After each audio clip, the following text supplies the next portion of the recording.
It was a Thursday evening when I got home, and something felt off. The house was cold, like the heating wasn't on. There was no music playing like usual, and I couldn't smell any food cooking. Jennifer knew Thursday nights were my time to go down to the rugby club and catch up with the lads. Just a few beers and some chatting, nothing wild. The real fun would be on Saturday after the match, especially if we lost, which we usually did. Harry and Josh, my mates, wouldn't be there since they didn't play rugby. I could barely keep up these days. I didn't run as fast anymore, and the tackles were harder to take. I didn't heal as quickly as I used to, but I was still in decent shape. I walked into the living room, but no one was there. Then I found Jenny sitting at the kitchen table. There was a bottle of wine and 2 glasses. I'd learned over more than 20 years of marriage that sitting at the kitchen table with wine usually meant a serious talk. "Oh no," she said. "I know it's your night at the club, but can we talk? Then I'll treat you to the Chinese food you like in town, and maybe later we can have some fun here." I didn't like the sound of that. I pulled out my phone, pressed some buttons, and said, "Hi, mate, how are you?" I paused and then went on. "Look, I can't make it tonight. Jenny has something planned." I waited a few seconds, then laughed. "No, it's not what you're thinking, and if it was, I wouldn't tell you." I laughed again. "We'll catch up after the game on Saturday." I put my phone down with the screen off and grabbed a beer from the fridge. She could keep the wine. "You wanted to talk, so go ahead," I said. She took a long drink. If we went to the Chinese place, it would have to be by taxi, because I wouldn't let her drive. It was her idea, so I wasn't driving. "Do you know Debbie, Josh, Carol, and Harry?" she asked. "That's a silly question," I said. "I went to school with Harry, and I play golf with Josh once a month or so. We were at their wedding, so yeah, I know them. Where are you going with this?" I'd known Harry since school, and met Josh when he got together with Debbie. Debbie was Jenny's best friend. They had been at school together just like me and Harry. Deborah was okay, I suppose. She seemed like one of the leaders of the girls, a bit outgoing. There was something about her that bothered me, but I couldn't quite put my finger on it. I pushed it away to enjoy the time with the group. Harry met Carol a few years after school, about when I met Jenny. They had been married for a few years, about a year after Jenny and me. When the 3 of us men went out, the person who planned it usually took the lead. There was no fixed leader, though. We all got along with some give and take. The one I had trouble with was Carol. Well, it wasn't my problem exactly. It was Harry's. She often followed Deborah's lead and sometimes ignored what her husband wanted. Over the years, Jenny and I had seen more than one heated discussion between the 4 of them. I usually asked if everything was okay. They said it was just small disagreements and not to worry, so I didn't. They were all old enough and big enough to handle their own issues. The men weren't much to look at, but the women, especially Deborah and Jenny, had grown more attractive with time. Jenny went on. "What you probably don't know, and I didn't until this year, is that they have been swapping partners for quite a while. I didn't like where this was going. I was ready to stop her before it went further." "Well, that's up to them," I said, leaning forward. "I don't want to join in, if that's what this is about. I don't agree with it, but what they do among themselves is their business. I don't want to get involved." "So you only found out this year?" She nodded. "Well, I kind of suspected something was going on. We weren't invited, so I didn't think much of it." But at the New Year's Eve party, they accidentally let it slip and admitted it. They even offered to include us. But I didn't think you'd be interested, so I said no. I raised my hand, and she stopped. I asked, "Did you want to?" She looked down for a moment. "I'll admit I was curious about Josh. He's a strong guy. I haven't been with anyone but you in a long time. But I thought you wouldn't like it, so I didn't go for it. And honestly, no, I didn't want to." She then pulled a card from her hat. "Was that the right choice?" "Yes, it was," I said. "But why are we talking about this now?" "As I said, I found out about swapping earlier this year. They've kept it quiet over the years, but there's more. Actually, they have open marriages." She raised her hands. "Listen, please let me finish." I nodded. "Promise you'll let me finish before you say anything?" I looked at her and said, "No. I don't like where this is going, but go ahead." She took another sip of her wine. "Debbie and Carol say that having an open marriage has improved their relationships a lot. Josh likes to watch sometimes, and sometimes he joins in." I shook my head. That didn't match what I thought about Josh. I stayed quiet, and she went on. "Harry isn't really into it that much, but he likes the way things go after. Carol says she's learned new things and shares them with Harry, and he's happy with that. He feels bad when she's out, but he understands it helps their relationship. This was nothing like the Harry I'd known since school. It felt wrong. If this story spread, it would cause some strong talks at the pub later. I wanted to keep this away from the rugby club. If it was true, it wasn't something to share.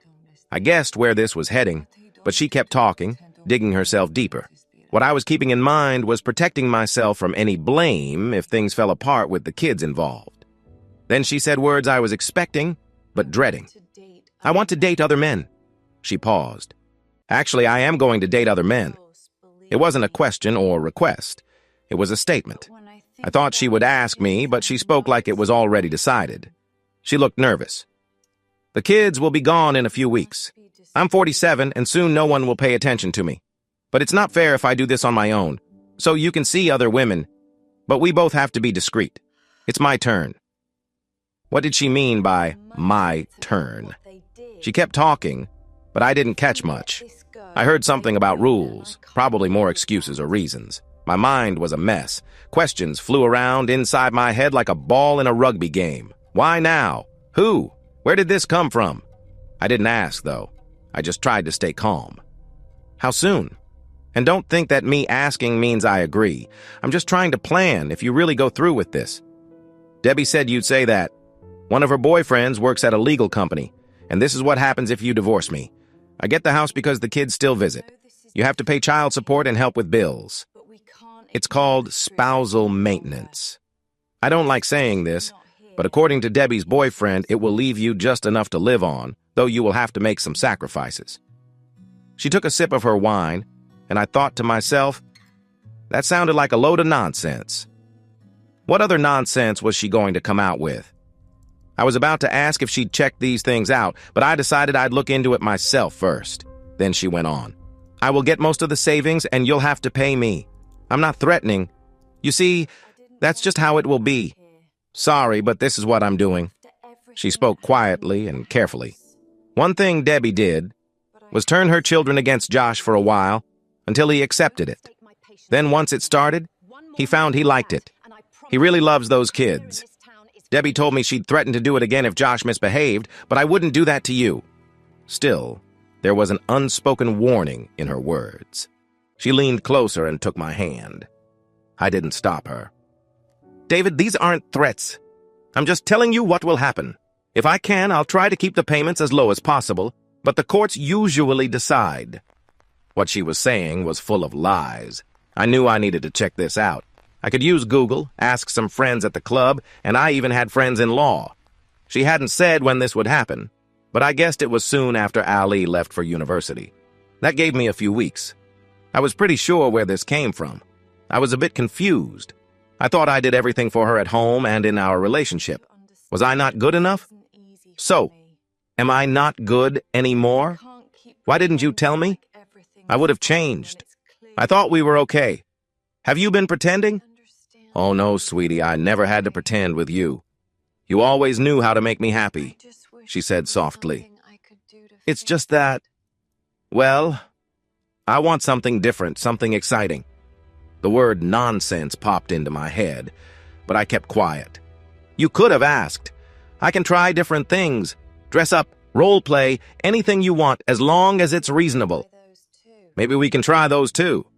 Okay, I'll admit it. I just want to try someone new. Debbie and Carol say it's been good for them, she said quietly. Debbie has a friend they both tried, and they say he's quite good. One question. Have you asked Harry and Josh about this? No, the girls don't want anyone else to know, but I will if I get the chance. I bet Debbie and Carol will make sure she doesn't get near their husbands. I might have to step in if that happens. Even so, separating them would be hard. Well, that was another problem to think about. I didn't expect to get much sleep in the next few weeks. I think you should talk to them before you go any further. That's not the Harry and Josh I know. You'd say that, but there are many things you don't know about your friends. I bet you didn't know Harry likes certain things with Carol. No, men don't talk about those things. We don't share what happens in the bedroom. You all probably do, but we don't. I was holding back my anger. I wanted to ask if she talked about our bedroom life, but suddenly it didn't seem to matter. I used the low, serious tone I once used with the kids when they were causing trouble. No, this is about you trying to prove something to yourself, showing you can still attract men. It seems like it doesn't matter how many times I tell you I love you, how pretty you look, how beautiful you are to me. Not just outside, but as a person. But guess what? I don't like the person I see sitting in front of me now. Anyway, that doesn't really work if you're going to use Debbie's hand-me-downs. So, do you have to go out and do this all over again? Another question? How long do you think this will last? I don't know. We don't have a clear plan. I can't do what they do, so I guess it'll go on for the next 4 months until Christmas. Then I'll think about it again unless something changes. I could see she was thinking hard. I think she was scared she might say the wrong thing again. She had already said quite a few things that didn't help. That's not fair. I can't keep you waiting. Look, if I don't stop it before, I will stop it on New Year's Day. I scratched my chin, pretending to be deep in thought. I needed more time and more answers. No, I'm still not saying yes to this, but if you want to do it, you must stop by December 15th. I won't have you going off with someone new for Christmas or New Year, and again, I'm not agreeing to this. She took another sip of her wine. I knew she was using that to buy some thinking time. Then she looked at me. That's fair. I get it. We should spend Christmas and New Year together with the kids. It's a fresh start. But I might have to be more open if you're putting a limit on when this can happen. I want to remind you again, I have not said yes. There will be consequences if you go ahead. I leaned forward. I'll give you until the first time you go out with another man. After that, there's no going back. Look, I know this will be hard if we do it, but I'll always be careful. I've listened to Debbie and Carol's warnings. I'll make sure they're safe. That's important. Debbie's friend always makes sure of that, too. You just said you'll decide again after 4 months. Does that mean you might want to keep doing it? I don't know. We hadn't thought that far. She said we. I thought she meant Debbie and Carol, not some guy. I took that as a yes. She might want to keep going if it works for her without thinking about my feelings. No, I'm still not saying yes. But it ends on December 15th. No arguments. This is between you and me, not those friends of yours. I don't think she noticed I said yours, not ours. Those two tricky women were no longer my friends. I wasn't even sure about their husbands. Okay, I see your point. I bet she didn't really mean it. I thought she was just buying time. Maybe once I got used to it, or had a few experiences myself, I might change my mind. Not a chance. I thought we were good at trying new things, but look, we can explore other things you want once I start my adventure. Ali will be out of the house soon, so nothing is off the table. It's a good idea to try some new things, but I'm going through with this first. That sounded like a kind of blackmail. We can explore new things, but only after I begin my own path. We had already done everything I wanted over more than 20 years together. There was nothing new I wanted. I didn't think this conversation was going anywhere. One thing was clear. I'd be going to the rugby club that night and might have more than my usual few drinks. So, when is this supposed to happen? Next weekend is Ali's farewell party. Then we take her to university, and it will be a few nights after that the following weekend. I snorted as I stood up, and the chair fell over behind me. That's just great. The first weekend we have without the kids, you want to go off and be with other people? Leaving me here alone, missing the kids and you, just great. If I can date other women, that doesn't leave much time, does it? Unless I want someone easy. She looked down, her face showing she was unsure. I pulled back the chair and sat down. She reached out and touched my hand. I wanted to pull away, but didn't. Sorry, I didn't think about that. I'll wait a week before starting. We can miss our kids together, and it will only be one night at first. I had thought of a weekend to start, but that's too soon. I'll do it Friday night after work and come home Saturday so you can have me back. I thought to myself, what nonsense. So you already have someone in mind? Debbie's friend. He works at a lawyer's office. She says he's okay. Josh has seen him and Debbie together. Debbie says Josh noticed some things, but I'm not sure you want to watch. Actually, I'm not sure I want you to. I rubbed my forehead, then took the last sip of my beer. Looking at her, I said, I don't agree with this. I don't want it to happen.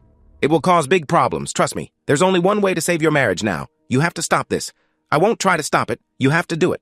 I'll give you the details, but you have to be the one to call it off. I was clear about that. I picked up my phone and turned off the recorder as I walked to the front door. I heard Jennifer say, if I don't do this, there will be problems. You love me, you'll... Then I closed the door firmly.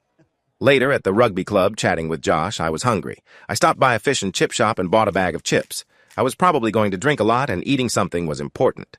The chips were covered in salt and vinegar. I hoped that would help with the bad taste in my mouth. It didn't. As I walked, ideas about Allie's party came into my head. I had a week, plenty of time to plan. A BBQ would work well to get everyone together. If it was inside the house, people would be split between the living room and kitchen. The rugby club was full of all kinds of people: plumbers, electricians, truck drivers, factory workers, doctors, and lawyers. We even had a judge on the committee. I had a few beers, then went to the bathroom with my friend Jacob. He worked at a law firm office too, though not as a lawyer. He had been there for years and knew a lot. I told him what Jennifer said about the house and everything and told him I thought it was nonsense. He agreed, but said he would check with his boss the next day. That would probably cost me some drinks. I didn't mind. Jacob also said he would try to get me an appointment with their family lawyer at a discount if possible. I didn't want to talk more about it, so we changed the subject to rugby since the season had just started. On the way home, I went through my recordings, writing down times of what Jennifer said. On Sunday, I planned a round of golf with Josh. After we finished and walked up to the clubhouse, I asked him, "How's this open marriage thing going for you?" He stopped, shocked, and asked, "That's supposed to be secret. How do you know?" "Debbie and Carol have been talking to Jennifer, so how's it going?" He looked at me and said, "Terrible. We need a drink and you're buying." I got the drinks, and he found us a quiet spot in the club room. He told me it started with swapping partners with Harry and Carol, then the women wanted to turn it into open marriages a few years back. He told me what it was like and didn't hold anything back. He said he stayed for his children. We knew his home was broken, but didn't know why his parents split up. I thought maybe one of them was unfaithful. He told me they just stopped loving each other. The fighting was hard on him and his sister. They were 7 and 8 years old then. He said their parents tried their best, but it was still really hard being moved around so much. Years later, he and his sister talked about it, and they never found any signs that one of their parents cheated. They thought their parents married too young. Then I asked the important question, the one about something Jenny said he did that didn't seem like Josh. He said he did that thing, but explained why. Now it made sense. That was the Josh I knew. He was angry when I told him what Jenny planned to do. He blamed Carol and Deborah for pushing her. He wasn't the only one who felt that way. As we left, he said, "I expect you'll call Harry for a chat?" I nodded. "Call him and set a meeting. Make it Wednesday. I think Carol will be away." What he meant was she'd be out, maybe with someone else. The talk with my daughter. On Monday evening, Ali stopped me. "Dad, why is the house so cold? You and Mom hardly talk." "She wants to do something I don't agree with. I've given her choices and she's thinking about them." "Is it because she said she wants to see other men?" I was shocked. My daughter knew before I did. "So, you know all about it?" "Yes." "Let me be clear. She means to be close with other men, not just going out with them." "But how do you know?" "I overheard Debbie and Carol talking with Mom. I told Mom I thought it was a bad idea, but they said you might learn from her experience. Look, Dad, she's always been here for us. She said she will be careful. You won't feel like she's gone. She'll be 50 soon. And from what I hear, she's trying to have some fun for herself." I didn't understand what she meant by that last part. "Are you saying I haven't been here for you? I work hard, fix your car, take you to school clubs, pick you up after nights out, and help with holidays? And who do you think helps pay for your university?" Allie looked down and didn't say anything. It was the look of someone caught doing something wrong. "What do you think about it?" I asked. "I have mixed feelings. I don't think Mom should do it unless you say it's okay. If you say no, she shouldn't. But part of me thinks she has earned it. I'm still not sure. Look, Dad, she just wants to try something new for a little while. I'm sure it won't last. Then she will come back to you. She's not leaving you forever. She might even learn some things that could help you too." She looked down and blushed as she whispered the last part. "Oh, come on. Tell me what you mean." She kept whispering to herself, almost embarrassed. "It's awkward. You never think you'll have to talk about this with your parents." Mom said, well, she kind of said you're not as active as you used to be. Was she saying I couldn't do things like before, that I wasn't as strong or able? No, tell me more. What did she say exactly? I don't remember the exact words. She said you didn't always, satisfy her. Sorry, Dad, this is so embarrassing. That's odd, because she told me something different. I pulled my phone out, checked my notes, and played a recording where she said I pushed all her buttons. Allie covered her mouth. I continued. So either she's not telling me the truth or not telling you the truth. If she's lying to me, it's probably because she doesn't want to hurt my feelings. If she's lying to you, it's to make her plan sound okay, I said, getting a bit angry. Guess what? I've been with your mother for over 20 years. I know when things didn't work out with her, and after all this time, I know exactly what makes her happy. The stories she's telling you are just her way of explaining why she is being unfaithful. Debbie and Carol might have told her that telling me first means it's not really cheating, but they forgot to ask me. And I do think it's cheating. People who cheat get divorced. She's been warned. I moved the cursor to the next thing I thought I might need. Do you know when she planned to do this? I asked Allie. She just shook her head. Things weren't going how she expected. I kept going. We take you to university the week after your party? Yes, she said. She was going to do it that weekend. The first weekend the house would be empty. She wanted to spend the weekend with him and leave me here alone. She told me I could be with other women while she was away. I don't want to, and where would I even find someone in a week? She looked at me and said, "That's mean, Dad." "It is mean and very selfish," I said. "She's not thinking about me at all. She's caught up in what Debbie and Carol are telling her and this new guy they want her to meet. I bet she's already met him. They keep telling her how great he is." I paused and said quietly, "All this helps her feel better about what she's planning by making me look bad." I told Allie exactly what her mother had planned, but then changed her mind when I pointed out she would be leaving me alone the first weekend the house was empty. Then Jennifer moved it to the next weekend and only for a Friday night, so she could come back on Saturday and I could see her again. I told Allie these were her mother's words. Allie said, "See, she's thinking about you." I said, "No, she only thinks of me when I point it out. Mom said it's only until the middle of December. Maybe she changed her mind about it being open-ended." "I don't think so," I said. "I think she's just stalling, hoping I get used to it so she can keep doing it. That's not going to happen. Tell her that next time you talk." I could see Allie was confused. She didn't know what to believe. Both her parents and her mother's friends had told her different things. After a pause, she looked at me and said, "It's divorce, isn't it?" "Most likely," I replied. "But maybe not yet." Allie spoke softly. "Debbie told her she'd get the house and most of the money. I don't think that's true. I told Mom she should talk to someone who knows about the law before she decides, or even look it up online. But she says her mind is made up. She says it's payback time." I was still trying to understand. I had calmed down a bit after finding out my daughter knew her mother was planning to be unfaithful. "Thanks for thinking about me. You gave her some good advice. I just hope she listens. But what do you mean by payback time?" "Think back, Dad. You know," she said quietly, looking embarrassed. I wasn't going to get more out of her. I went to hug her, but she pulled away. She had never done that before. Then she sighed and said, "Daddy, if my farewell party is going to be hard, we can have it at the rugby club. It's neutral ground. If you're really upset, we can cancel it, and I'll visit my grandparents and friends before I leave." "Thank you, sweetie. That's very kind. But no, we will go ahead. But I have a question." "No, I don't agree with what she's doing. But I understand it. Is that what you mean?" "That's not it. If I decide to divorce her, will you still talk to me?" "Of course." She looked at me with a confused expression. "You're my dad. But why do you ask that? Your mother told me that Debbie said she might turn their kids against Josh. She said she wouldn't do that to me, but it still felt like a threat. She wouldn't do that. Besides, we are much older than Debbie's kids were when they started with their problems. Do you want me to play you the recording so you can make your own choice?" "No. I trust you, Dad. But if you do separate from her, that won't change how I feel about you."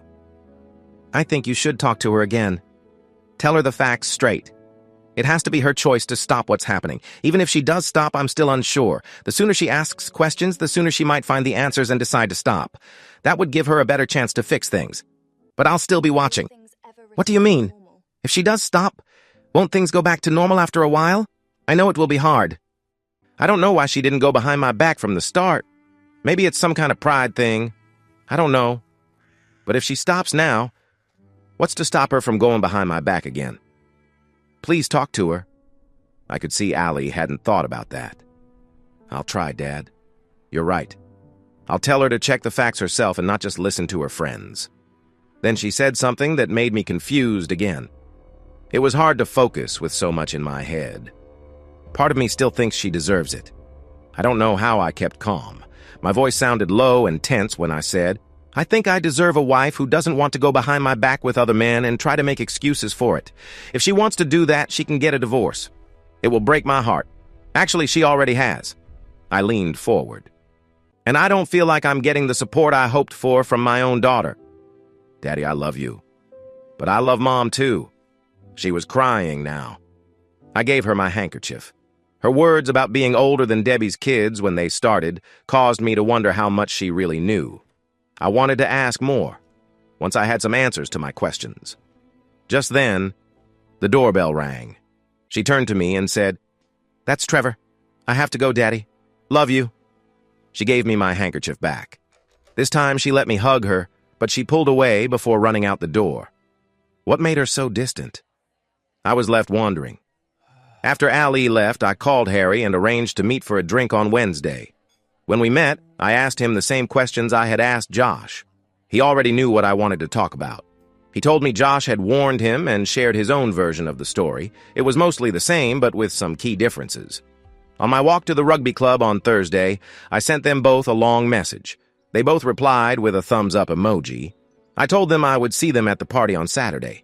I skipped rugby that day because I had other things to prepare. The weather was still good for early September, but I had set up a tent and a fire pit just in case it got cold. I wanted everyone to be together in one place. The party was going well. Our son Richard had come home for it. Allie was there with her boyfriend, Trevor. My and Jenny's parents were there too. Some of Allie's old school friends were there, along with a few neighbors, a couple of mates from the rugby club who knew Allie, and of course Josh, Deborah, Harry, and Carol. There was a man with Deborah and Carol that I didn't really know.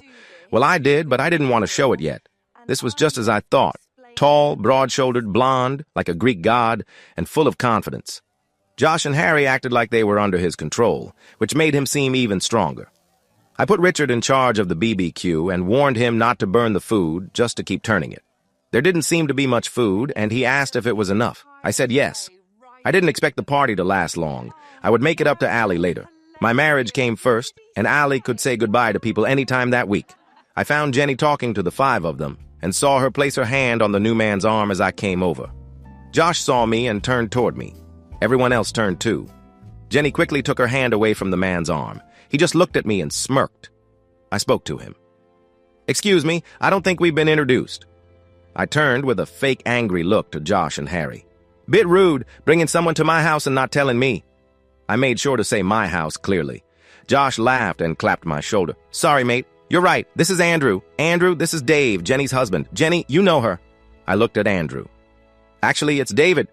Only my friends call me Dave." Andrew's smile faded a bit. I looked at Jenny. "He seems to know you by the way you were touching his arm. How do you know him? You've never talked about him before." "He's a friend of Debbie and Carol's," she said. That was strange. He wasn't Josh or Harry's friend.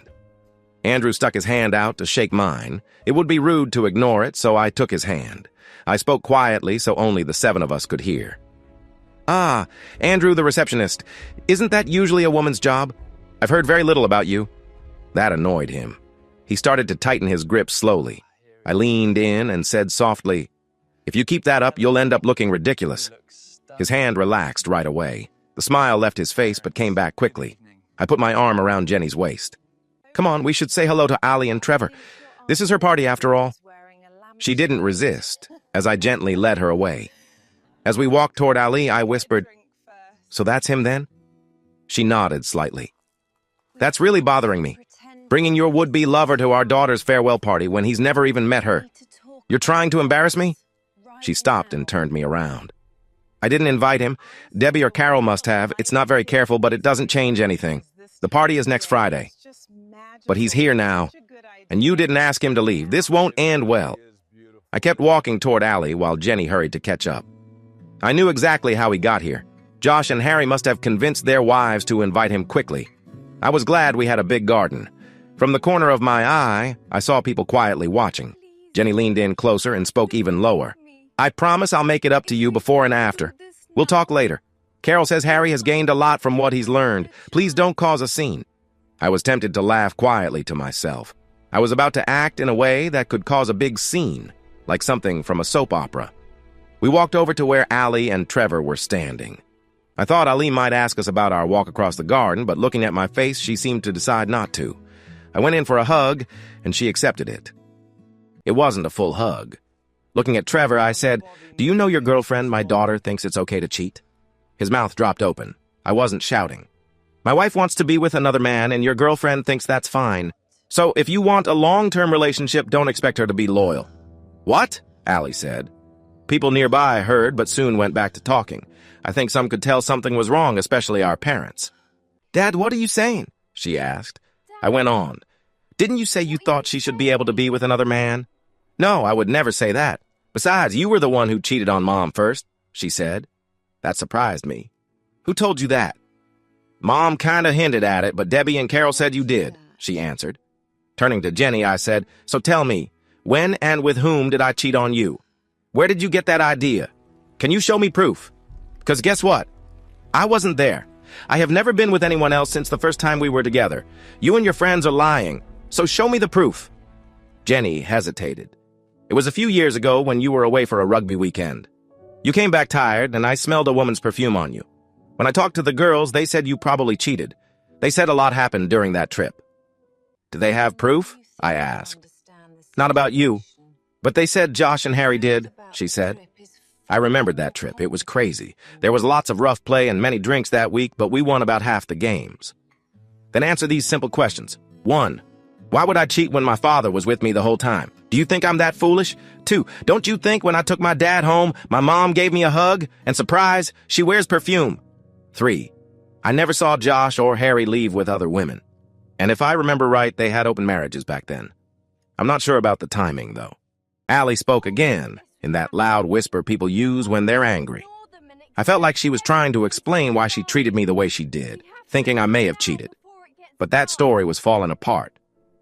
"Mom said you worked away from home for almost a month," she said. "You came home on Saturday, then left again Sunday. I was about 9 or 10 then. I missed you. She said you had an affair while you were away. When you got back, you didn't seem interested in her. Mom told us she followed you for a week as a surprise and saw you having dinner with a nice lady. She guessed you were with her the whole time." I thought back. "Yeah, I remember that. We had a big job to finish. The man who started it got sick, and I had to catch up or there would have been big troubles for being late. So I worked all the time, even when it wasn't allowed. I got it done on time. I remember that dinner. That was Maisie Harris. Her husband Ben came halfway through. You probably didn't see him. She was the contract manager, and the dinner was to thank me for finishing the job on time. They thought it couldn't be done, but all I did was work, eat, sleep, and repeat. No wonder I was exhausted when I got home. We still do work for them because of what I managed to do. I could try to contact them again if needed. I don't know if they remember that evening after so much time. Nothing about it was special, but I could probably prove that I did not cheat. Something came to my mind. I said it out loud to Allie, making sure Jenny could hear. If your mother thought I was cheating, why didn't she say it then and there? I could have shown that I wasn't. But no, she kept it to use later, like a secret weapon. She planned this for years, holding on to it, waiting for a chance. She's been planning to accuse me since you were around 9 or 10. I think I can still get in touch with Maisie and Ben. With that thought, I knew what I had to do next. Dad, this is my farewell party. Please don't ruin it. I knew what I was about to say would upset her, but she upset me first. I could make things better later, but it would take time to forgive what she did. Your party will be over in a few hours, and the memories will fade. This is my life, and what she did will stay with me for a long time. She looked down and quietly said, Sorry, Daddy. Jenny said, Okay, I get it. They lied to me. After this, I will have to really think about if I want to stay friends with them. I told her. That time to think should have come earlier. You should have checked what they said before. Then I spoke to my daughter again. I never cheated on your mother. You took half-truths and guesses mixed with lies and made them fit the story your mother told so you could feel better and excuse her own choices. I don't care that she told me first. I didn't want to hear it. For me, it's still wrong. I will have to rethink how I help pay for your university because I don't want to waste money on someone who believes things like that. I wasn't really going to stop helping her, but she had to understand that actions have consequences. Jenny was busy wiping tears. She ran inside. I looked at Allie and asked, Is that why you pulled away from me? Because you thought I cheated on your mother? She nodded. I'm sorry, Daddy. It's not your fault. I think Mom's wrong, but I'm going to help her now. Allie leaned in, kissed me on the cheek, whispered, Sorry, and then hurried after her mother, wiping her own tears. I looked at Trevor and said, Now you know what you're dealing with. Thanks. I'll set some rules and we'll take it from there, but I won't accept cheating. I liked Trevor. He seemed like a good, sensible guy, and he played rugby too. That's how he and Ali met. Jenny and Ali came back after a few minutes. They looked calmer. When they got there, Trevor took Ali's hand and pulled her aside. Jenny held mine. I never told Ali you cheated on me, just that I suspected it. When you went on your rugby trip, I didn't know they were seeing other people or that they had an open relationship. When I found out, I tried to connect the dots, but I got it wrong. I thought that because you were with Josh and Harry, who have an open marriage, something had happened with you. I forgot you were with your dad. You're right about the perfume. Any scent you had from up north would have gone away by the time you drove back. She stood straighter. I'm sorry, but I'm still going to do this. I didn't care. My mind was made up. Then I said something that made her look confused. What are you sorry for? Cheating on me, hurting me, or giving me a reason to leave you? I didn't wait for an answer. I took her elbow gently and guided her toward our friends. Andrew was still there. Smiling a little, I felt like he thought he was going somewhere. And he really was. There was a strange feeling in the air. People could tell something wasn't right. Some of Allie's school friends and our neighbors had already left. I kept an eye on Trevor and Allie as they talked, their voices low but quick. At one point, Trevor got up and started to walk away. Allie quickly grabbed his arm and turned him around. She put her hands on his face, looked him straight in the eyes, and said something before giving him a quick kiss on the lips. After a moment, he put his arms around her waist. Well, that seemed to be settled, so I moved on to the next thing. As we walked toward the group, I noticed Andrew standing in the middle with girls on each side of him, and the men pushed out to the edges. Harry looked my way and gave a small nod. When I joined them, everyone turned to look. We exchanged a few words like usual, even though we just spoke a little while ago. I stepped closer and stood in front of Harry and Carol, still holding Jenny close. Then I started to stir things up. So, mate, how's this open marriage working out for you? Jennifer says everything's great and that Carol keeps bringing new ideas for you to try. He gave a short, bitter laugh. The only thing she brought me home that matters is a bad infection. I hate it. She didn't bring any new ideas. She goes out looking dressed up, leaving me at home. His face grew sad for a moment. She never dresses like that when she's with me. He wiped his eyes quickly and straightened up. Sure, I can go out and try to find someone. I might have to.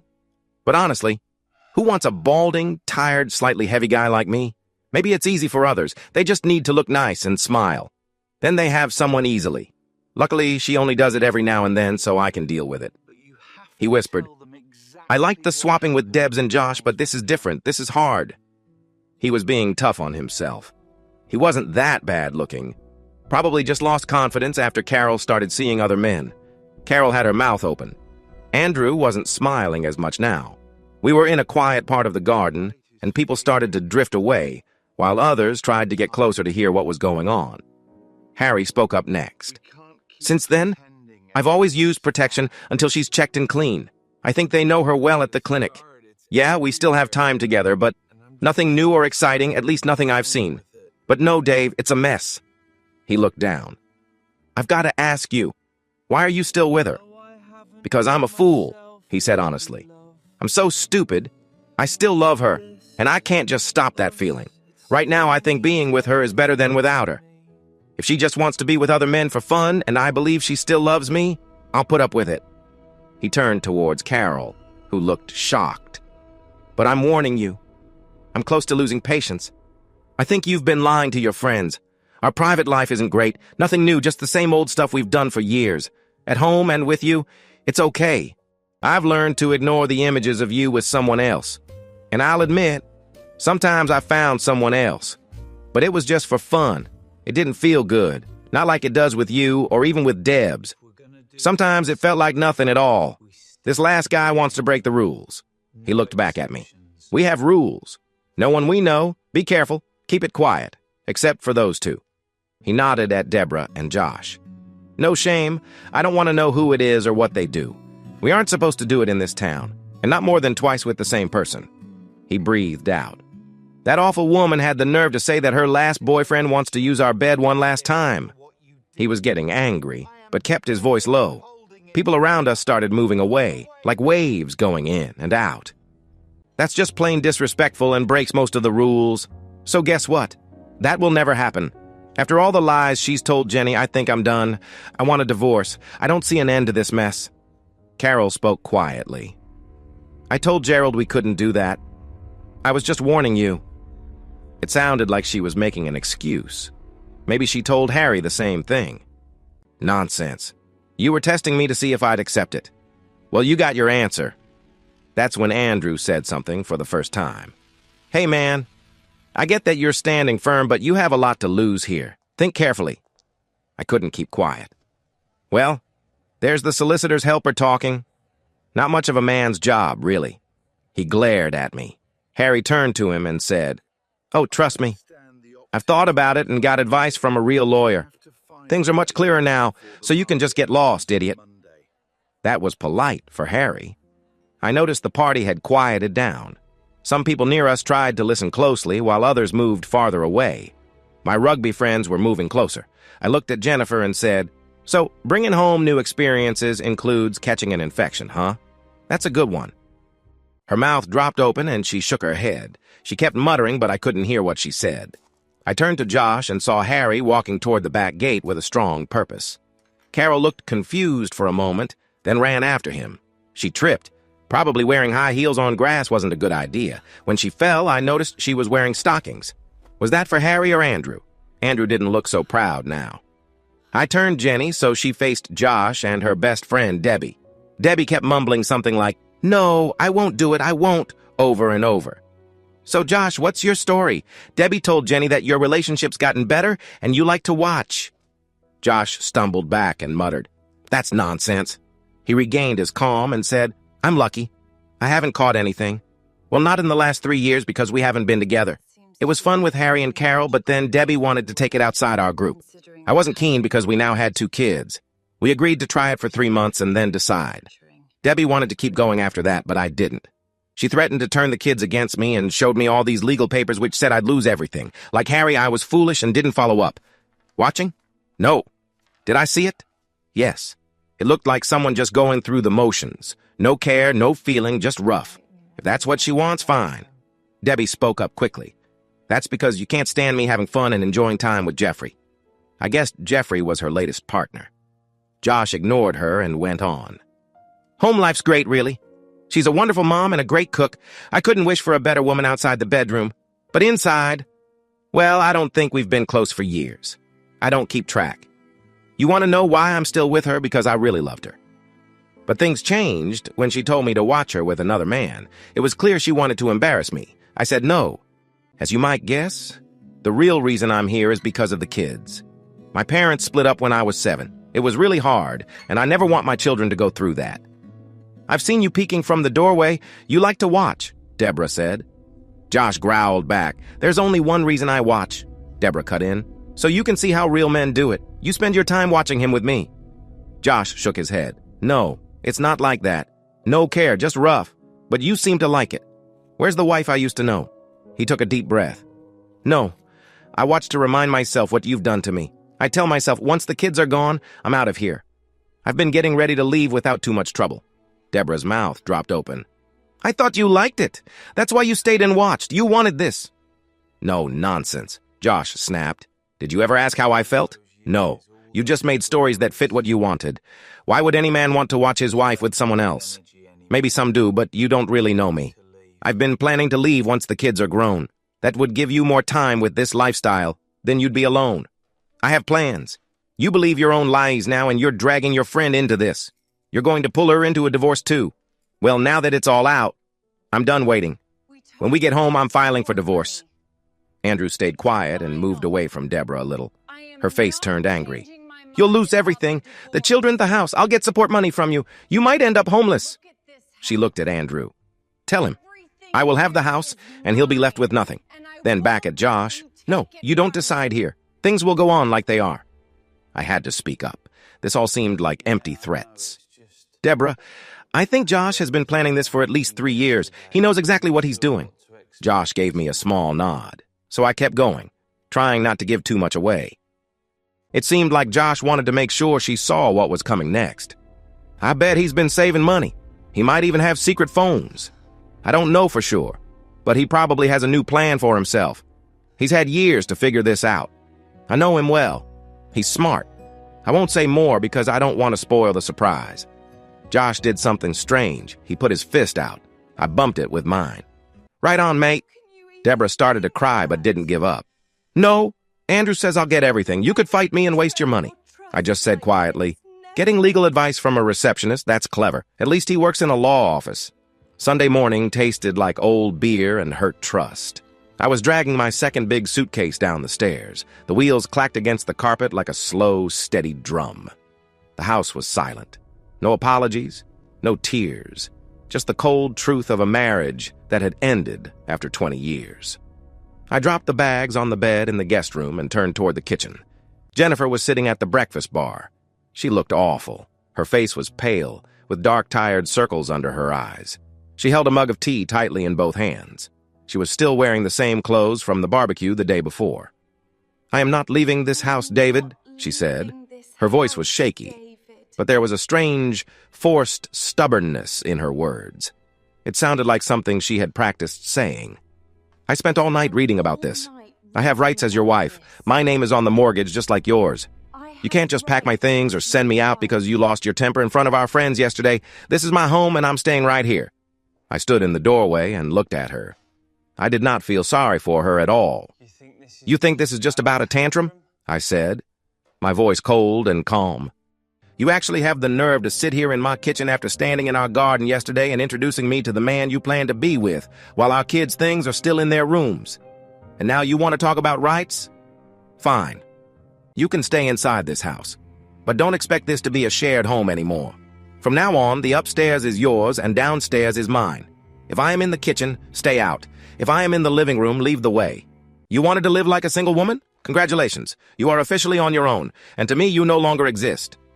Before she could say anything, the front door slammed open so hard it hit the wall. Debbie and Carol came into the house fast. Debbie's face was filled with anger. Her nice clothes looked thrown on. Her hair was messy, and she walked straight into the kitchen, shaking her finger right at me. Carol followed, looking small, pale, and scared. "You selfish, cruel person!" Debbie shouted loudly, her voice bouncing off the kitchen walls. "Do you know what you did yesterday? Josh didn't come home last night. He sent me a message this morning from a hotel saying he talked to a lawyer and is filing for divorce tomorrow. Harry did the same to Carol. You tricked our husbands.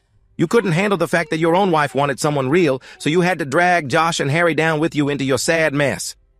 I didn't blink. I crossed my arms and looked down at her. "I tricked them?" I asked, cutting through her anger like a knife. "You are completely wrong, Debbie. I didn't have to trick anyone. Your husband has hated you for years. He's hated even being near you since you made him watch you with others. You thought you were in control, didn't you? You thought you could use threats to keep him from leaving, even using your kids, to try to hold him back with your twisted games. He didn't stay because you broke him. He stayed because he loves the kids more than he hates you. And as soon as he could, he left. You destroyed your own marriage, Debbie. You just didn't like it when I showed everyone the truth." "Don't talk to her like that," Carol screamed, coming out from behind Debbie. "You're isolating Jenny. This is what people who hurt others do. You embarrass her in front of everyone, you cut her off from her friends, and now you're trying to keep her locked in a bedroom downstairs like a prisoner. We are here to support her, David, and we're not leaving." "You call that support?" I laughed, a sharp sound. "You're just a pair of troublemakers who couldn't stand the fact that Jenny had a good, steady marriage. You told her lies about me being unfaithful. You told her I wasn't a good husband. You pulled her down with you because you wanted someone else to follow your side. You didn't help her. You used her. And now you're scared because your fake, perfect lawyer boyfriend was shown to be something else in front of the whole neighborhood. And your husbands don't want anything to do with you anymore." "Mom?" The voice came from the hallway. We all turned to see Allie standing at the bottom of the stairs. She wore her heavy coat and had her university bag over her shoulder. Her face showed no feeling, and her jaw was clenched tight. She walked past Debbie and Carol as if they weren't there, and stopped right in front of Jenny. "I'm leaving for university now," Allie said. Her voice shook a little, but stayed strong. "Trevor is waiting in the car. But before I go, I want you to hear something. I heard everything yesterday. I heard you say you were planning to be unfaithful to Dad. I heard them," she said, pointing toward Debbie and Carol. "Say they made up the story about Dad cheating, and I heard them stand in our kitchen and call Dad terrible names, and you just sat there and said nothing. You let them do it." Jenny jumped up from her seat, tears finally falling down her cheeks. "Allie, dear, please, you don't understand how adult relationships work. I was just trying to find myself. I didn't want to hurt your father. I was just listening to the wrong advice." "Stop," Allie said, raising her hand. "Stop lying to me. You didn't just listen to advice. You made a choice. You chose them instead of Dad. You tried to hurt him on purpose. I don't want you to call me Mom. Not for now. I need time to even think about looking at you without feeling sick. Allie turned to me. She dropped her bag and hugged me tightly. I'm sorry I ever doubted you, Daddy, she whispered into my shoulder. I'll call when I get to my dorm. Drive carefully, sweetheart, I said softly, kissing her head. I love you. Allie pulled away, grabbed her bag, and left the house without looking back. I turned to the three women. Jenny had dropped back onto the stool, crying hard into her arms. Debbie stared at the front door, her mouth open. Get out of my house, I said to Debbie and Carol. If you come here again, I will call the police. Debbie's face changed. The panic was gone, and she looked cold and angry now. You think you've won, David? You haven't won anything. I'll make sure Jenny takes everything from you. You'll have nothing left, she said. She grabbed Carol's arm and walked out, slamming the door hard enough to shake the walls. I looked back at Jenny, who was still sobbing on the counter. Go upstairs, Jennifer, I said. Now. For 4 days, the house was quiet, but by Thursday night, the cold peace turned into a hard time for us all. When I got home from work, my boots heavy with mud, I headed to the kitchen for a drink of water. Jenny was standing at the sink, holding a plate. The moment I stepped into the kitchen, she gasped loudly. She opened her fingers on purpose, letting the plate fall and break into many sharp pieces in the sink. Then she quickly leaned back, hitting her back against the kitchen counters. She covered her face with both hands, acting like she was very scared. Please, she shouted. Her voice was too loud and seemed forced, aimed at the open window that looked out onto the neighbor's garden. Please, David, don't yell at me. I can't take it anymore. I'm sorry, just don't hurt me. I froze. I hadn't said a word. I hadn't even looked angry. My hands stayed calm in my pockets. I stood silently for a full minute, watching her pretend to breathe hard. Are you finished? I asked quietly. Jenny slowly lowered her hands. She kept her eyes wide, trying to still look scared, but I saw a small sign of shame in her eyes. I just feel so scared, she said, her voice softer. You always glare at me. I feel like I have to be very careful around you. I said nothing. I turned away, walked to the guest room downstairs, and locked the door. The next afternoon, I came home early. Jenny wasn't there. I went straight upstairs to her bedroom. I didn't care about privacy anymore. Things had gone far beyond that. I wanted to see what story she was telling. In less than half a minute, I found it. On her bedside table, in plain sight, was a thick, shiny folder and a stack of business cards. I picked up one card. Fiona Caldwell, specialist marriage and psychological counselor, expert in helping with recovery from difficult relationships and controlling behavior. I opened the folder. Inside were pages of typed notes, covered in Jenny's writing. The edges of the pages had instructions. Record his anger, make sure neighbors hear distress, note his heavy drinking at the rugby club, highlight his controlling actions in the house. A chill ran through me. This wasn't just a game. Jenny had hired someone. Fiona Caldwell wasn't a therapist. She was a professional who knew how to build a case of domestic problems. They were carefully preparing papers to make me look like the bad one. If they could prove I was abusive, Jenny would win the house, most of our money, and a large support payment in court. I took out my phone and took pictures of every page in the folder. Then I put it back exactly where I found it. That Saturday, they brought the whole plan into my living room. I was sitting on the sofa studying some blueprints. The front door opened. Jenny walked in, followed by Debbie and a woman I didn't know. The woman looked about her late 40s, wearing a beige sweater, round glasses, and an expression that seemed both caring and a bit superior. It was Fiona Caldwell. David? Fiona said softly, her tone careful but full of judgment. I'm Fiona. I'm a counselor. Jennifer asked me to come here today to help create a safe space. We need to have a very serious talk about the atmosphere in this home. I slowly rolled up my blueprints and put them on the table. I leaned back on the sofa and looked at all three of them standing in my living room. A safe space? I asked. You brought the woman who organized an open marriage relationship into my own home and expect me to believe you're talking about safety? I said. David, please, Fiona interrupted, holding her hand up as if to stop me. She didn't answer my question.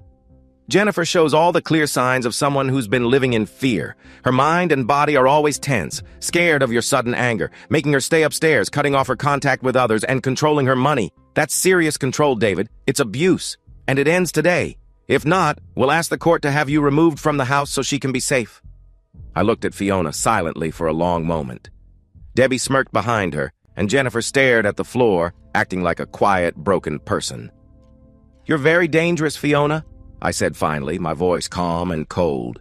"You sit there in your fancy clothes, throwing around big words like weapons, control, abuse. You haven't even talked to me for more than half a minute. You were hired by Debbie to make up a false story so she can take my pension and the house. I know exactly what you're doing. I saw the papers upstairs, handwritten notes telling Jennifer to pretend she was scared near windows so the neighbors would overhear." For a brief second, Fiona's calm face slipped. She looked at Jennifer quickly. I stood and closed the space between us, so I was looking down at the therapist. "You want to bring this to court?" "Fine," I said, my voice growing stronger. "I will face a judge and play the recording where Jennifer tells me she was going to be with another man. I will bring neighbors to say they heard her fake a loud scene over a dropped plate. I will ask for your notes, Fiona, and show the board that you helped her lie in court. You think I'm some quiet, guilty man who will just give in because you called me an abuser? You are wrong. I will destroy your reputation." I looked at Debbie, who had stepped back toward the door. "And you, Debbie. You are paying for this whole thing. Taking money from your own children's savings to pay this fake therapist to ruin my life just because your husband finally saw who you truly are and left you. Leave my house. Both of you and Jennifer, too. Next time you want to talk to me, do it through my lawyer. If you try this mind game again, I won't just fight you in court. I will end you." Fiona said nothing more. She quickly turned and left. Debbie glared at me, her face red with anger, then grabbed Jennifer's arm and pulled her outside. I locked the door behind them. The fight was now fully started. Paranoia is like a weight in your head, cold and heavy. It makes you check behind you twice at every stoplight. I'm a structural engineer. I work at busy building sites, surrounded by machines, loud men shouting orders, and the smell of concrete dust. I deal with facts, numbers, and solid realities. I wasn't ready to believe in ghosts. But by Tuesday, I knew this ghost was real. I stepped out of my small side office in the industrial park to get some coffee. I walked around the back of the cabin, heading toward the big industrial trash bin. Standing waist-deep in the rubbish, digging through thrown-away coffee cups, crumpled papers, and empty sandwich wrappers, was a man. He was tall, very thin, wearing an old leather jacket that looked like it hadn't been cleaned in years. His hair was slicked back with cheap grease, and a half-smoked cigarette stayed stuck to his bottom lip. He carefully smoothed out a receipt from a local pub, squinting at it in the sunlight. Dexter Callahan. A private investigator so low on the totem pole, he was practically crawling on the ground. Debbie had hired him. She couldn't find any real proof against me to back Fiona's fake complaints, so she hired this man to create some. She wanted him to find signs of me drinking too much, going to strip clubs, or meeting other women. She wanted a story. I didn't talk to him right there. I hid behind the corner of the cabin and watched him root through my trash like a rat. I let him waste his time. I let him waste Debbie's money. But on Friday afternoon, he went too far. I had driven up to Ali's university to take her out for dinner. She had been texting me all week, still very upset about everything, and I needed to make sure she knew she was safe from all the trouble caused by this divorce. I parked my car in the visitor's lot outside her dorm. The lot was quiet, with big oak trees and gray dorm buildings around. As I took off my seatbelt, I saw it. A rusty silver car. A Ford Mondeo. The exact same car I had seen near my worksite 3 days earlier. It was parked badly on the grass near the dorm. Dex Callahan stood by the driver's side door, mostly hidden behind an oak tree. He had a fancy camera with a huge, long lens resting on the roof of the car. The lens pointed straight up to the third floor, exactly where Ali's dorm window was. A sudden, fierce anger burned inside me. It ignored all my careful, calm plans and became pure rage. I didn't yell. I didn't run. I got out of my car and walked quickly and quietly across the lot. Dex didn't hear me until I was right behind him.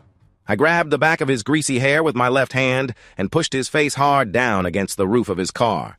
The sound of his face hitting the metal was dull and sickening. His expensive camera fell off the roof and broke on the ground, pieces of glass scattering everywhere. "Hey! What the?" Dex shouted, his voice muffled against the cold car. I pulled him back by his jacket and spun him around, pressing his back hard against the side of the car. He had a cut over his left eye and his sunglasses hung off one ear. He panicked and threw a wild, uncoordinated punch at me.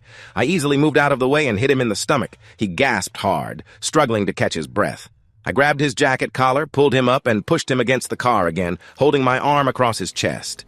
"Listen to me," I said, low and hard, my voice shaking with anger and energy. "You want to follow me to work? Fine. You want to go through my trash and check my receipts? Fine. But if you ever point a camera at my daughter again, I won't just break your camera. I will make sure you never hold one again. Do you understand?"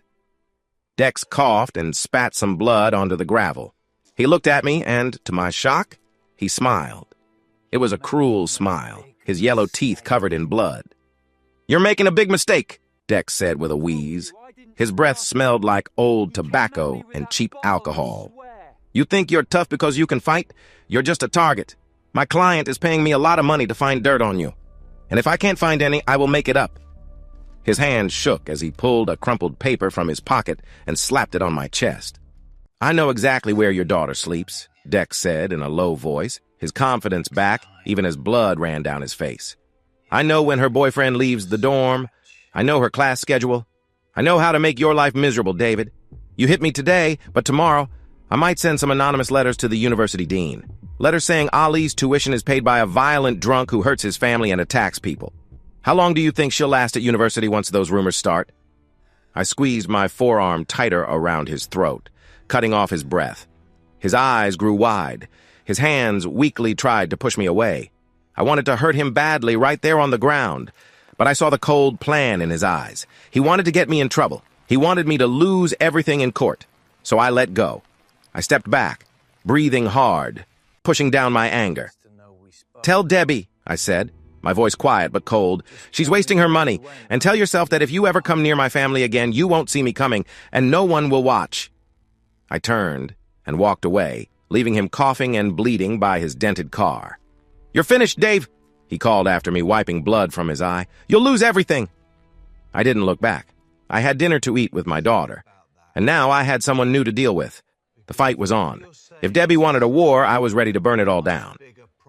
"A private detective? Are you kidding me?" Josh said, taking a long drink from his glass and wiping the foam from his lip. We were sitting in a dark booth at the back of the rugby club on Monday evening. The place was mostly empty, with just a few old men quietly reading papers in the corner. The TV over the bar was playing a muted sports channel. "I'm not kidding," I said, staring at my own beer, untouched. "Greasy hair, cheap suit, driving a silver Mondeo. He was taking pictures of Ali's dorm window. I smashed his camera and pressed him against his car, but he just laughed. He said he'd start bothering Ali directly. He said he'd send anonymous letters to her university." Josh's face darkened. His jaw tightened. "That's Debbie's money talking," he said. "She emptied our joint savings last Friday, took every last penny. She said the money was for her divorce lawyers, but really she's paying for a plan to hurt you, just to get back at me." "Did you file the papers?" I asked. "Monday morning, 9:00 sharp," Josh said, his voice hard and full of anger.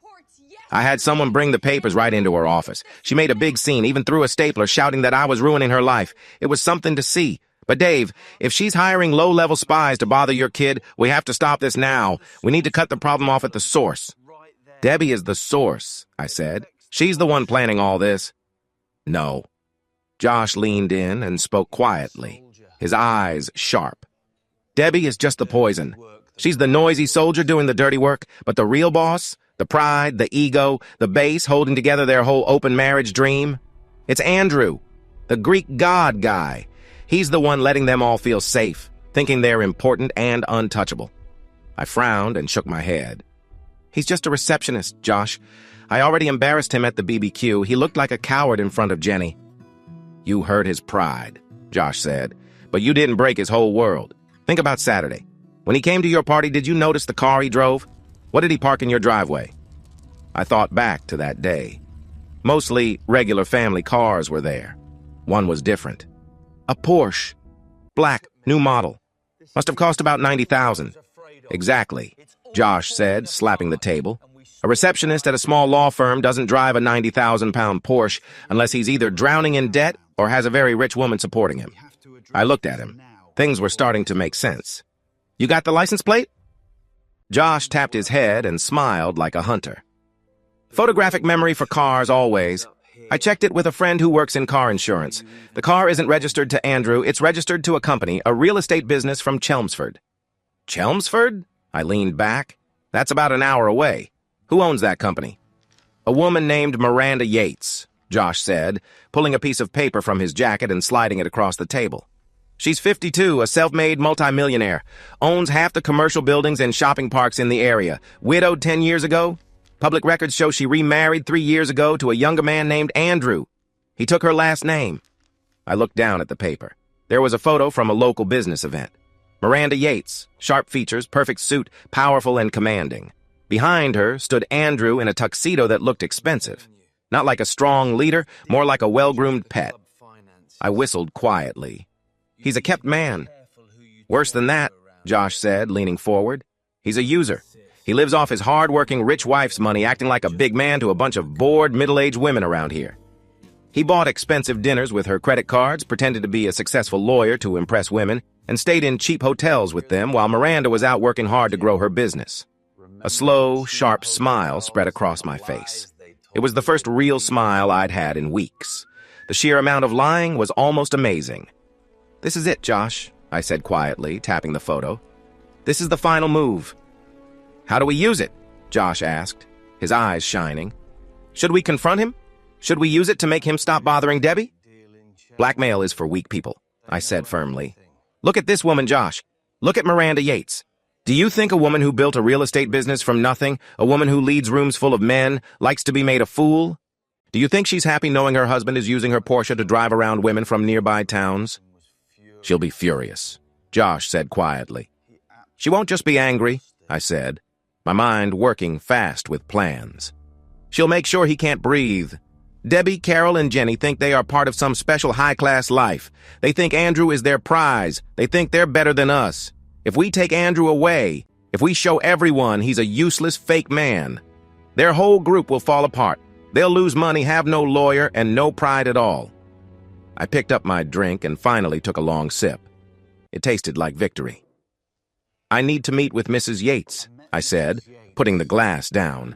"I don't want to use videos or hacking tricks. I won't sink that low. I want real, clear proof. Did you keep any restaurant receipts from when Debbie went out with him?" "I have a bank statement that shows a charge at Le Petit Chateau last month," Josh said quickly. "And Harry took a photo at a pub a few weeks ago, before he quit. Andrew was clearly close to Carol and Debbie at the bar." "Perfect," I said, standing and putting some money on the table for the drinks. "Get me those papers tonight. I'll call her office first thing tomorrow. It's time Jenny and her friends learn what real trouble looks like." "Be careful, Dave," Josh warned as I left the booth. "Women like Miranda Yates don't just get mad. They get revenge. They cause real damage. If you point her like a weapon, make sure you're not caught in the blast." "I won't be," I said, my voice sharp and sure. "I'm just going to hand her the match and watch her burn Andrew's world to the ground." Tuesday morning, I parked my car in the visitor's spot of a huge glass office building in the middle of Chelmsford. The brass plaque near the revolving doors read, "Yates Commercial Real Estate Holdings." I didn't bother looking at the shiny floors, the art on the walls, or the fancy lights as I walked to the reception desk. I wasn't here to enjoy the view. I was here to drop a bomb. Getting a meeting with Miranda Yates was hard. Her assistant tried to turn me away 3 times, saying she was too busy.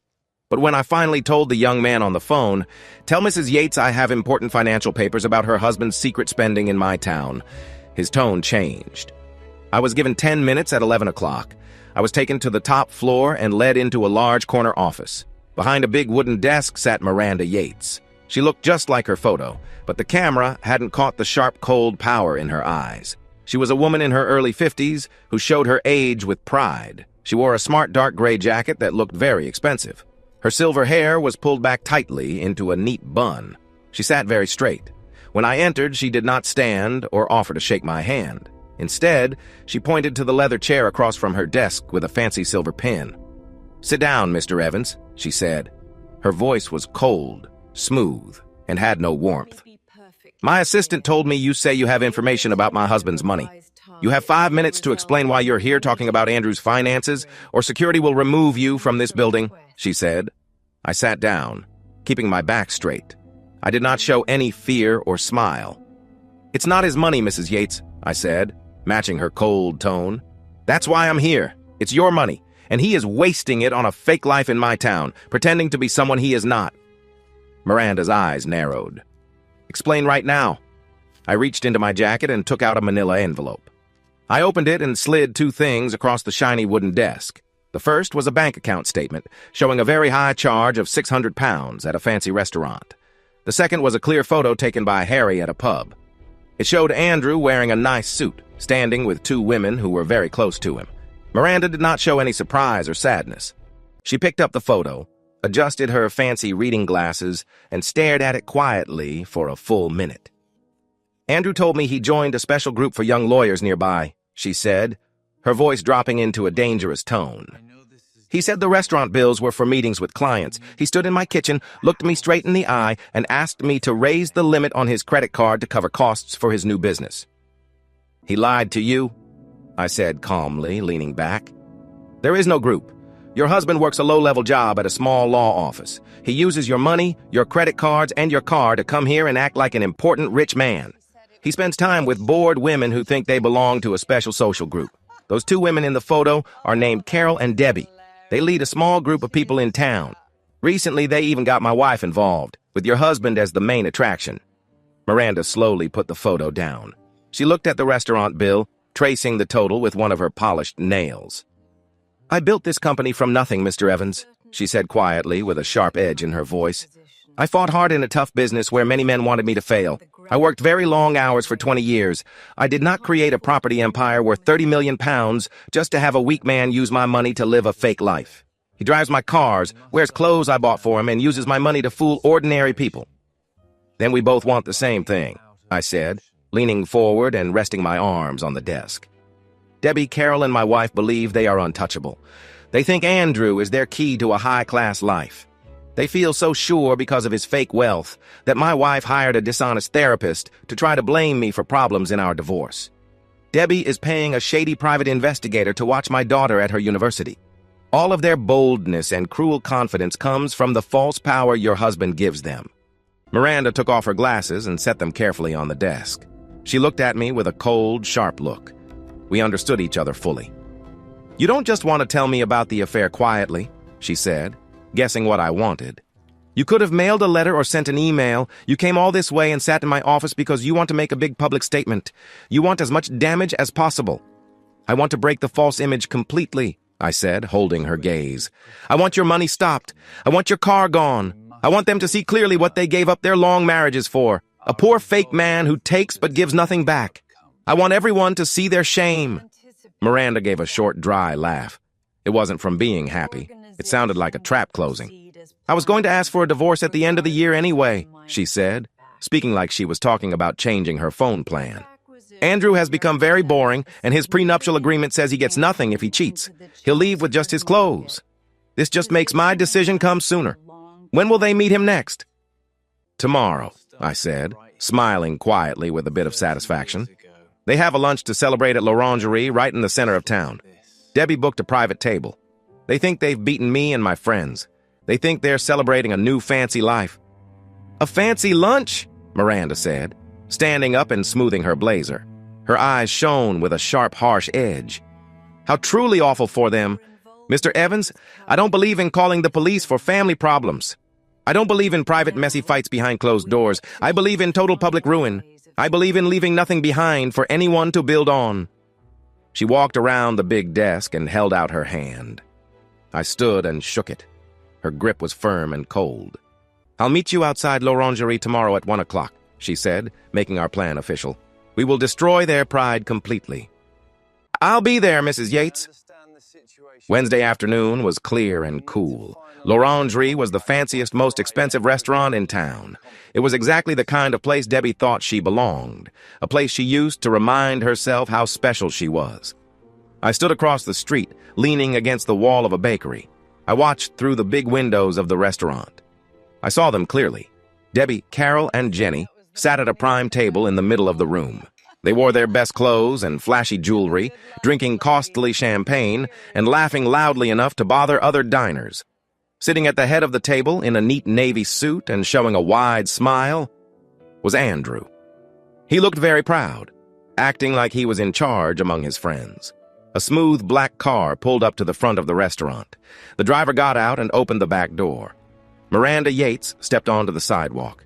She looked like someone very powerful arriving at an important event. She wore a bright green coat, and her posture showed she was in complete control.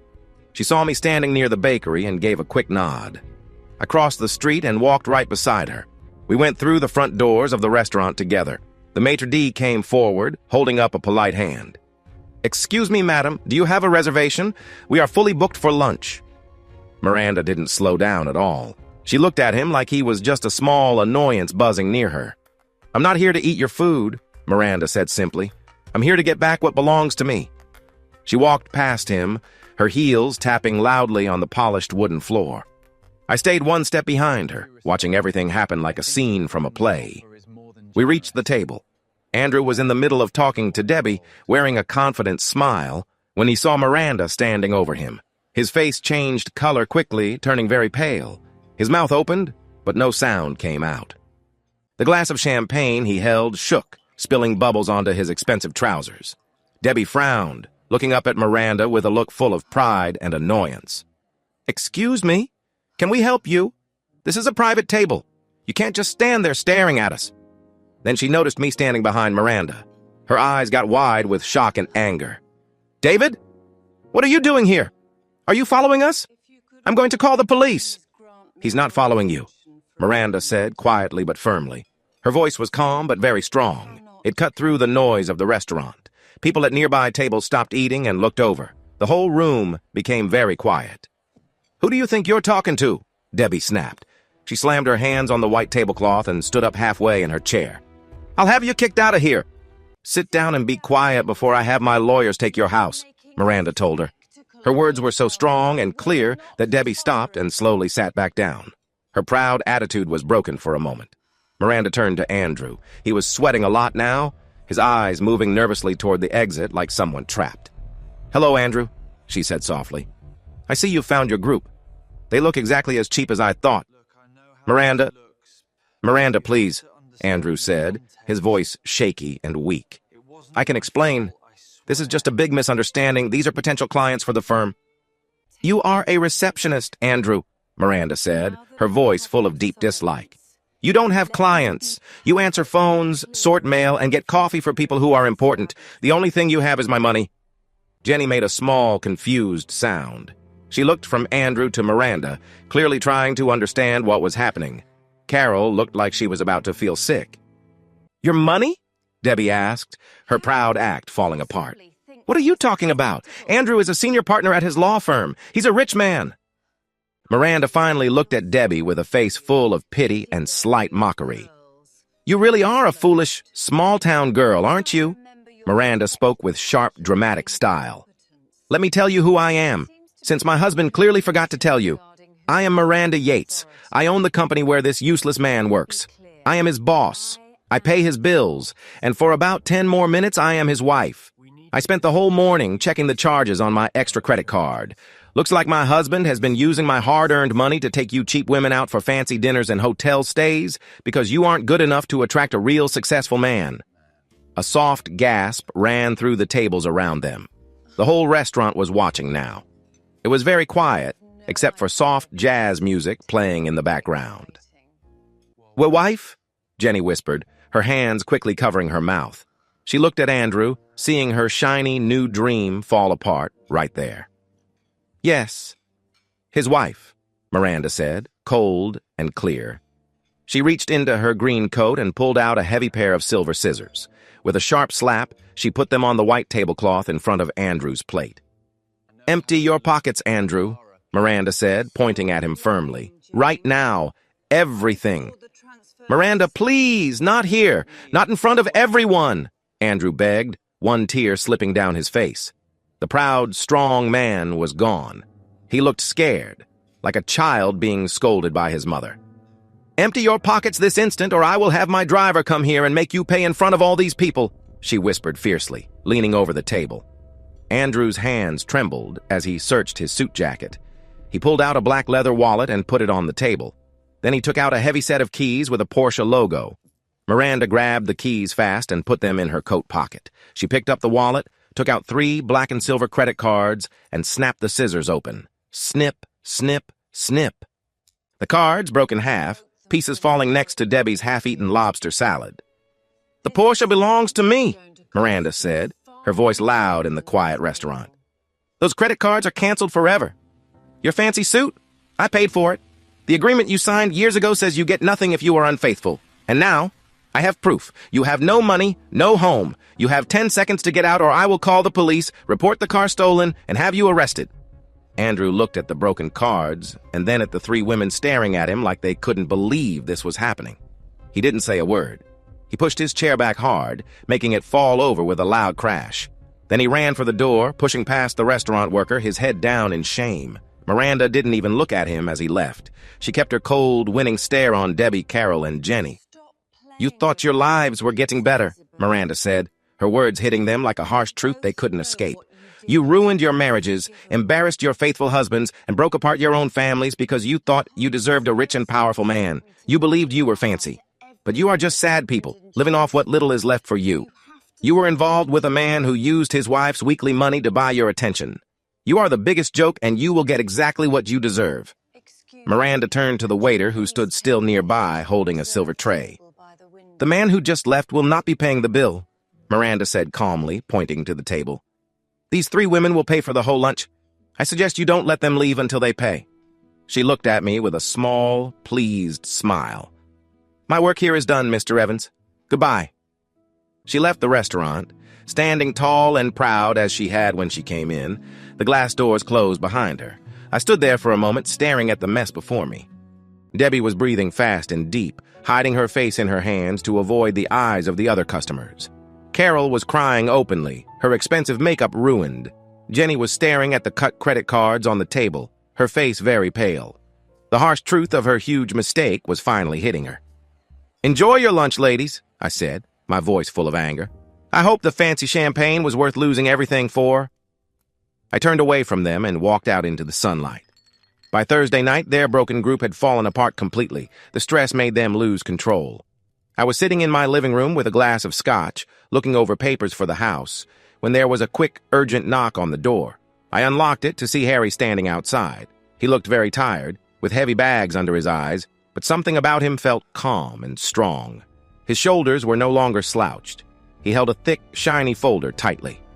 "Come in," I said, stepping aside to let him in from the cold. Harry entered the kitchen and placed the folder on the granite counter. I recognized it right away. It was the same folder I had found in Jenny's room a few days ago, the Fiona Caldwell psychological script.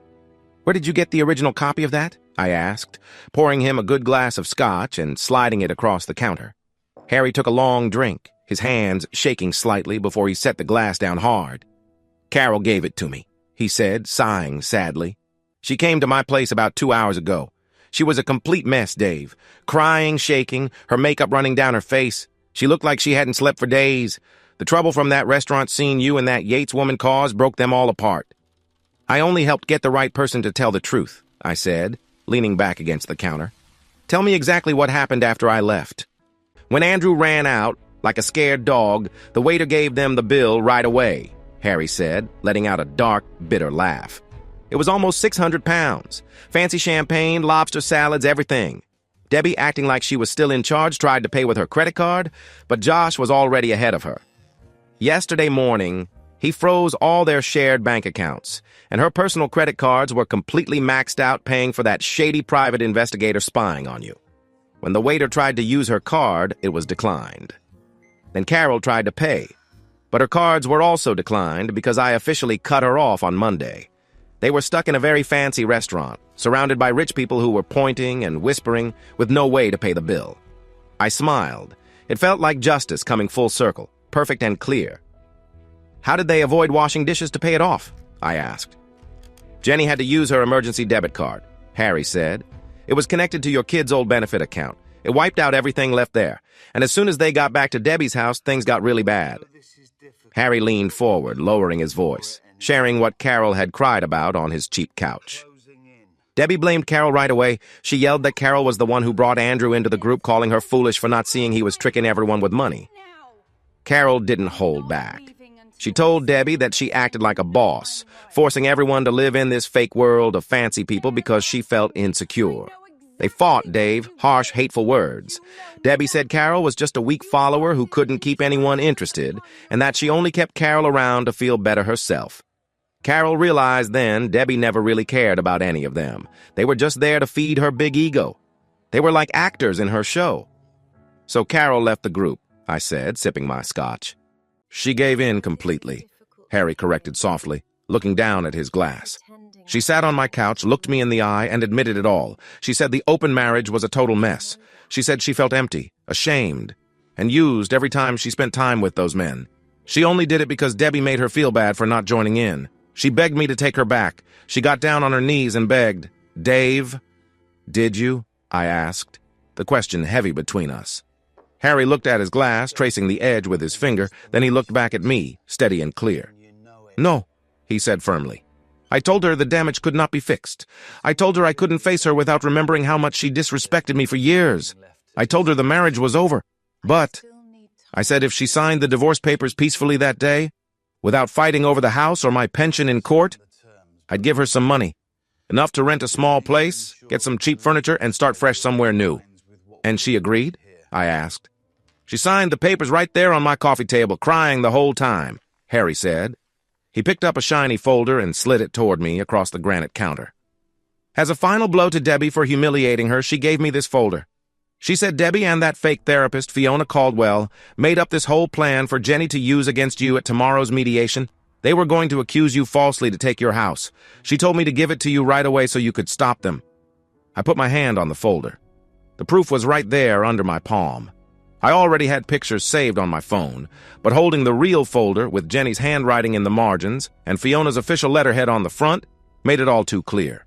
This was the last piece needed to end things. It was clear proof of a plan against me.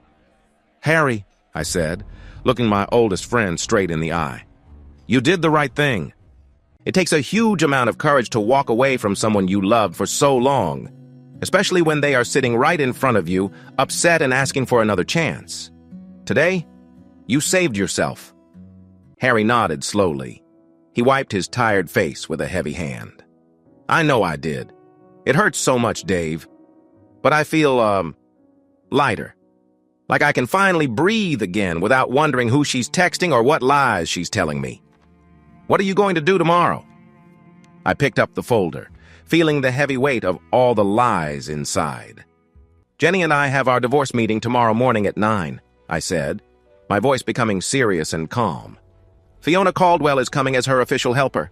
They will try to tell the mediator that I am violent, hoping to take my house and my children's future away from me." I looked up at Harry. Cold anger filled me again, burning bright inside. "I'm going to sit there quietly. I'll let them say whatever they want. Then, I will show them the truth." The meeting room at the Family Law Center was plain and sad. It had bare beige walls, a round wooden table in the middle, hard plastic chairs, and no windows. It was made to keep feelings down and focus only on the legal parts of breaking a family apart. But today, it was going to be different. Today, this room was a kind of battlefield. I sat calmly on one side of the table next to Martin, a sharp and tough lawyer Jacob had recommended. Across from us sat Jenny. She looked defeated and tired. She wore a simple gray sweater, her hair tied back loosely, and she avoided looking at me. Sitting right next to her was Fiona Caldwell. She looked out of place in her expensive beige sweater and thin glasses. At the head of the table was the mediator, a serious woman in her late 50s called Mrs. Gable.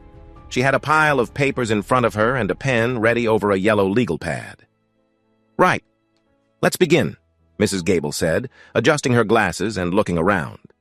"This is the first meeting about dividing the property, deciding support for the adult children's university, and who will live in the main house between David and Jennifer Evans. Before we start on money issues, I understand Mrs. Evans's helper, Ms. Caldwell, has a formal statement about the family situation." "Thank you, Mrs. Gable," Fiona said smoothly. Her voice sounded like she cared a lot, but was very formal. She folded her hands on the table and looked at the mediator, not at me. "In recent weeks, Jennifer has been seeing me for emergency counseling," Fiona began, opening a black binder. "It is my professional opinion that she is suffering from deep emotional problems caused by her relationship. David Evans has used strong control, emotional pressure, financial limits, and serious mental stress over a long time. Fiona looked down at her notes and started reading. It was a piece made to sound like a complete victim story. It used every word needed to get a decision that favored Jenny. David often shows sudden angry outbursts over small problems at home. Fiona read aloud, her voice full of fake sadness. He uses his large size to trap Jennifer in rooms. He has kept her away from the people who support her, warning her friends not to contact or help her. Lately, he has forced her to stay only upstairs in the house. He has told her she cannot use shared places like the kitchen or living room. He controls all the money, drinks too much at his sports club, and has made the home so tense and scary that Jennifer often has panic attacks just hearing his footsteps nearby. Fiona closed the binder slowly. She looked at Mrs. Gable with sad eyes.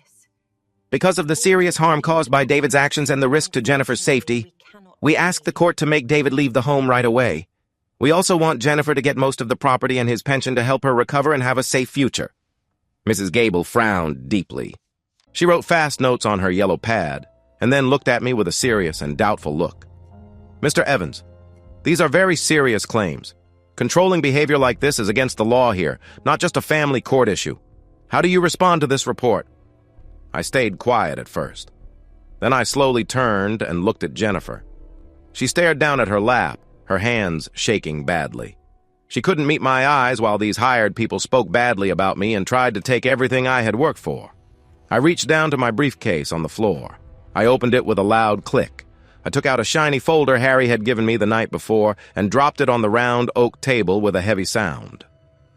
My answer, Mrs. Gable, I said, my voice sharp and clear, is that you are sitting with two women who are trying to trick the court. They want to change the truth on purpose and lie right in front of you. Fiona's head quickly turned to the folder. Her face went pale like a ghost.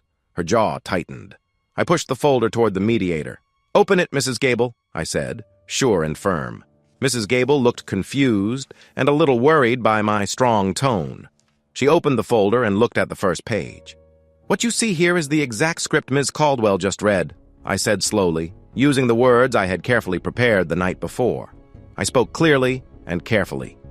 But this copy, given to me by someone inside their group, has my wife's own notes written in the margins. You will find step-by-step instructions showing how Jennifer should pretend to have panic attacks near windows so neighbors can hear and support her story. You will also see notes on how to make normal social drinking look like serious alcoholism. You will see a detailed step-by-step plan on how to create a false story of abuse to get the exact money Ms. Caldwell just asked for. This is not allowed, Fiona said nervously, losing her usual calm. She quickly reached across the table to grab the folder, her hands shaking. Martin, my lawyer, slammed his hand down hard on the folder first, holding it in place. Do not touch my client's papers, Martin said firmly, his voice low. I'm not done, I said, raising my voice to be louder than Fiona's. I pointed straight at Fiona's face. You are not a counselor, Fiona. You are a hired person working for a tricky woman named Debbie to ruin my life because I refused to let my wife join their harmful party group. You didn't really check Jennifer's condition. You gave her fake words to say and told her how to act like a victim. You are using the pain of real abuse victims just to try to take my house and get paid. You are shameful. Mrs. Gable read the notes written in the margins with growing shock. She looked up at Fiona, full of strong anger. Ms. Caldwell, Mrs. Gable said with a voice full of anger, is this your work? Is this your official letter? Did you tell Mrs. Evans to make up stories about emotional pain just to trick this meeting and cheat her husband? Fiona looked scared and stuck. She looked at the folder under Martin's hand, then at the angry mediator, and finally at Jenny. Instinct to save herself took over right away. She knew her whole job, license, and freedom could end here. No! Fiona exclaimed, standing up so fast her chair scraped on the floor. No way! I have never seen those notes before. I am a victim too. Jennifer is lying. She came to me crying, asking for help and saying she was hurt. I just wrote down what she told me like any good professional would. If she made all this up to trick the court, I didn't know. She fooled me completely. Jenny's eyes opened wide. She looked at Fiona, shocked and hurt. Her mouth hung open. Fiona, what are you doing? You told me to write those notes. You told me exactly what to say. You said Debbie paid you a lot to make sure I got the house. She is not telling the truth. Fiona shouted at the mediator, picking up her expensive bag. "I am a real doctor. I will not let a scared, confused, cheating client hurt my good name. I take back everything I said. I quit being her helper right now." "Sit down, Miss Caldwell," Mrs. Gable said sharply, pointing to the chair. "We are not done yet." But Fiona was already moving. She quickly ran to the door, opened it, and left without looking back. The sound of her shoes echoed in the hall. The door slowly closed behind her. The room fell silent and heavy. Jenny sat alone on her side of the round table. Her false helper had run away to save herself. Her closest friends had left her. Her lies sat in the middle of the table, shown clearly under the bright white light. Mrs. Gable slowly closed the folder. She looked at Jenny with clear disgust. "Mrs. Evans," the mediator said, her voice cold and full of dislike.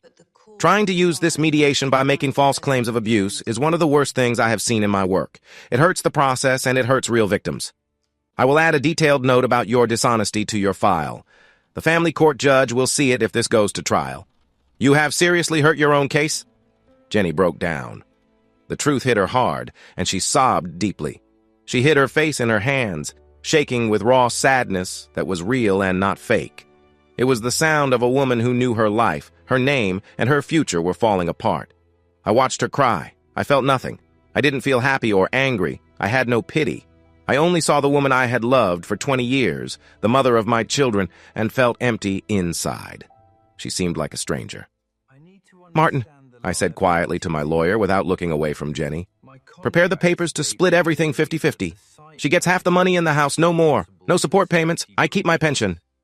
If she won't agree to those terms today, we take this to a judge tomorrow, charge her with fraud, and ask that she pay all legal costs." I stood, took my briefcase, and left the room. Jenny was left alone, crying at the table, surrounded by the ruins of her own actions. Late Thursday afternoon, heavy rain poured down. The sky looked dark and rough. The weather felt right. I sat in my car outside Debbie's big house. Josh had asked me to come with him. He had a temporary court order to get his children's passports, birth certificates, and important papers from there. He didn't want to go inside alone. Given how unpredictable Debbie had become, I understood. We walked up the long driveway, rain soaking through my jacket. Josh used his key to open the front door. We stepped inside and shook water off our coats onto the fancy rug. We did not need to say anything. We heard shouting from the living room down the hall. "I don't have the money, Dex. I told you my husband froze all the accounts." It was Debbie's voice, upset and cornered, the strong front she usually showed gone. Josh and I moved quietly down the hall and stopped at the living room door. The scene was full of broken tension. Dexter Callahan, a shady private investigator, stood in the middle of the room, dripping water onto the floor. The bruise from when I struck him had turned a dark purple around his left eye, and he had a bandage over his broken nose. He looked angry and wild. Debbie stood opposite him, looking scared and holding herself tight. On the leather couch sat Jenny, holding a wet umbrella and looking empty and shocked. She must have come here for comfort after the failed mediation. "I don't care at all about your husband freezing your accounts," Dex said, pointing a dirty finger at Debbie's face. "We had a deal. $5,000 up front. $5,000 when I gave you the information. I did the work. I got my nose broken and my camera was destroyed by your crazy target," he said, looking toward the hallway, not knowing I was standing right there watching. "You owe me £5,000, Debbie. I'm not leaving until you pay me, in cash or by bank transfer. If you don't pay today, I'm going to the police. I'll tell them you hired me to follow and bother a university student. I'll ruin you." Debbie looked scared. Her eyes moved quickly around the room, searching for a way out. Someone to blame, someone to use. Then she saw Jenny sitting quietly on the sofa. A cold, mean look appeared on Debbie's face. "Jenny," Debbie said, her voice changing into the cold, bossy tone she often used to control her friends. "You need to pay him." Jenny looked up slowly, her eyes red and swollen from crying a long time. "What? Are you crazy? I don't have £5,000, Debbie. You know that. David took away my credit cards. I have nothing." "You have the kids' college fund," Debbie said quickly, moving closer to the sofa, standing over Jenny. "You told me David made those big savings accounts in a joint trust years ago. Your name is still on the bank papers. You can go to the bank now, take out $5,000 in cash, and pay Dex. It's the least you can do after your husband hurt him badly." Jenny stared at Debbie, unable to believe it. You want me to take my children's college money? The money David worked so hard to save for 20 years? To pay a private investigator you hired to follow and take pictures of my daughter? It's not stealing. It's just a loan, Debbie shouted, her voice sharp and desperate. I'll pay you back when the divorce is final and I get Josh's pension. You owe me, Jenny. I have spent weeks trying to help you get a better life. I tried to help you feel better about yourself. I set you up with Fiona to get you the house. I set you up with Andrew so you could feel like a real woman. Andrew is a fake, Jenny shouted back, losing control at last. She stood up, dropping her umbrella on the floor. Fiona was fake. She left me alone in the meeting today, Debbie. She ran out. She told the mediator I was lying. David had the notebook you made me write in. He showed everything we planned. The mediator said I hurt my whole case. I'm going to lose the house, the money, and it's all your fault. My fault? Debbie laughed cruelly, a hateful sneer on her face. The kind, supportive friend was gone, showing the angry, selfish person underneath. You think this is my fault? Debbie said in a loud, mean speech, trying to hurt Jenny completely. You're weak, scared, and broken, Jennifer. You always were. You wanted to be like me so badly. You wanted to feel exciting and special in your dull life, so you believed every word I told you. You actually thought you could handle an open marriage? You're just a dull, middle-aged housewife who couldn't even fake a panic attack right, even when I gave you the exact words to say. Jenny stepped back as if she had been hit hard in the chest. You were my best friend since school. You said you wanted to help me. You said I deserved to be happy. I wanted someone to control, Debbie said sharply, stepping closer, standing over Jenny with cold anger. I wanted someone to make me feel less alone because my husband was too weak to handle my life. I never cared about helping you. I just wanted to use your silly hope to prove something to David and Josh. I wanted to show them I was in charge of their wives, and you failed completely. You couldn't keep Andrew interested. You couldn't trick the mediator to keep the house. Now you won't even use your kids' money to help me out of this mess. You're useless to me. Jenny stood frozen in the middle of the room. The horror of her choices hit her like a heavy wave. She had left a 20-year marriage to a good man. She had pushed her only daughter away. She had lost her home, her money, and her pride. And it was all for a friend who saw her only as a tool to use and throw away. She had left a loyal husband for someone who now treated her like trash. I won't do it, Jenny said softly, tears running down her face, her voice breaking. I won't take from Ali and Richard. I have nothing left in this world, Debbie, but I won't do that to my kids. Then get out of my house, Debbie yelled, pointing at the door. Get out! I never want to see your sad, crying face again. Jenny didn't look at Dex or Debbie. She turned to leave, but stopped when she saw me and Josh standing quietly in the doorway. Her breath caught. She looked at me, eyes begging for a little comfort, for the protection I had always given her when she was hurt, but I just looked back, empty and cold. I said nothing. I moved aside so she could leave. A loud sob ripped from Jenny's chest. She covered her face, ran past us, and rushed out the front door into the cold, heavy rain without a coat or umbrella. I watched her go, then turned back to the living room. Josh stepped forward, holding paperwork in his hand, his anger calm but strong. Hello, Debbie, Josh said quietly, his voice clear in the sudden stillness. Dexter, thank you for showing us all your dishonest actions.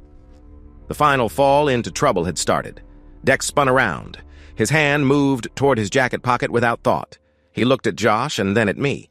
The dark bruise under his eye made him look even more upset.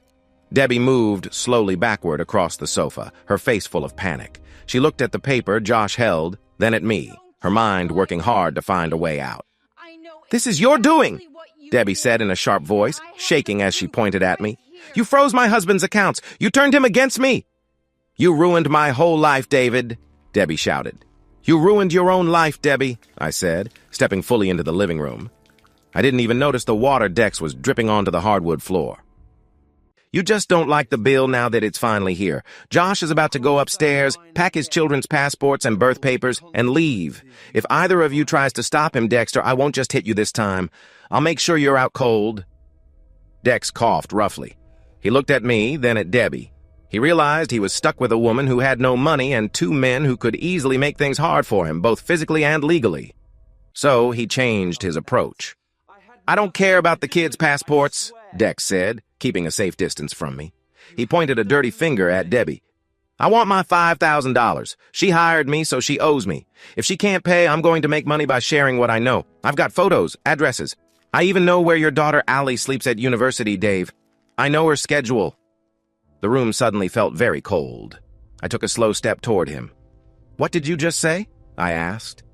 Debbie's eyes lit up with a cruel, twisted idea. She saw a way out. She tried to turn the bad situation around. He's right, Dex, Debbie yelled, her voice sharp and crazy. David started all this. He's the one with the money. He owns a big engineering firm. He's got hundreds of thousands in his bank accounts. He cares about his daughter, Ali, more than anything. If you want your money, go after him. Threaten her, and he'll pay you whatever you want just to make it stop. Don't look at me. Look at him. Go after Ali. I stared at Debbie. I had known her for over 20 years. But now, standing in her living room, I saw there was no kindness or care left in her. She was cruelly pushing a bad man toward my child just to save herself and feed her own anger. You're a monster, Josh said with deep disgust. Without looking at Debbie, he walked straight to the stairs to get the kids' papers. Dex looked at me and tapped the side of his broken nose with a dirty finger. Your wife's best friend makes a strong point, Dave. You owe me for the camera lens. You owe me for the medical bill. Now, you also owe me for the trouble this whole thing caused. I'll be in touch. He moved past me, staying close to the wall, and ran out the front door into the rain. I let him go. Hurting him in Debbie's home wouldn't fix anything. It would only give Fiona Caldwell exactly the police report she wanted for the family court. But 2 days later, the mental battle began.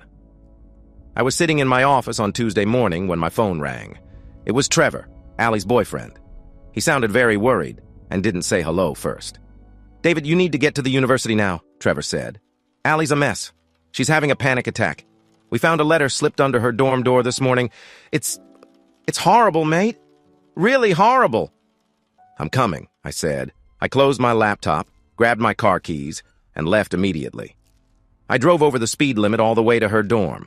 When I got there, Trevor was outside the gray building, looking around with his fists clenched. He looked strong and serious, clearly very angry. He led me up 3 flights of stairs to Allie's room. Allie sat on the edge of her small bed. She hugged a pillow tightly, pulling her knees close to her chest. Her face was very pale. When she saw me, she suddenly started crying hard. I quickly walked over and put my arms around her. It's okay, sweetie. I'm here. I've got you, I whispered, gently touching her hair.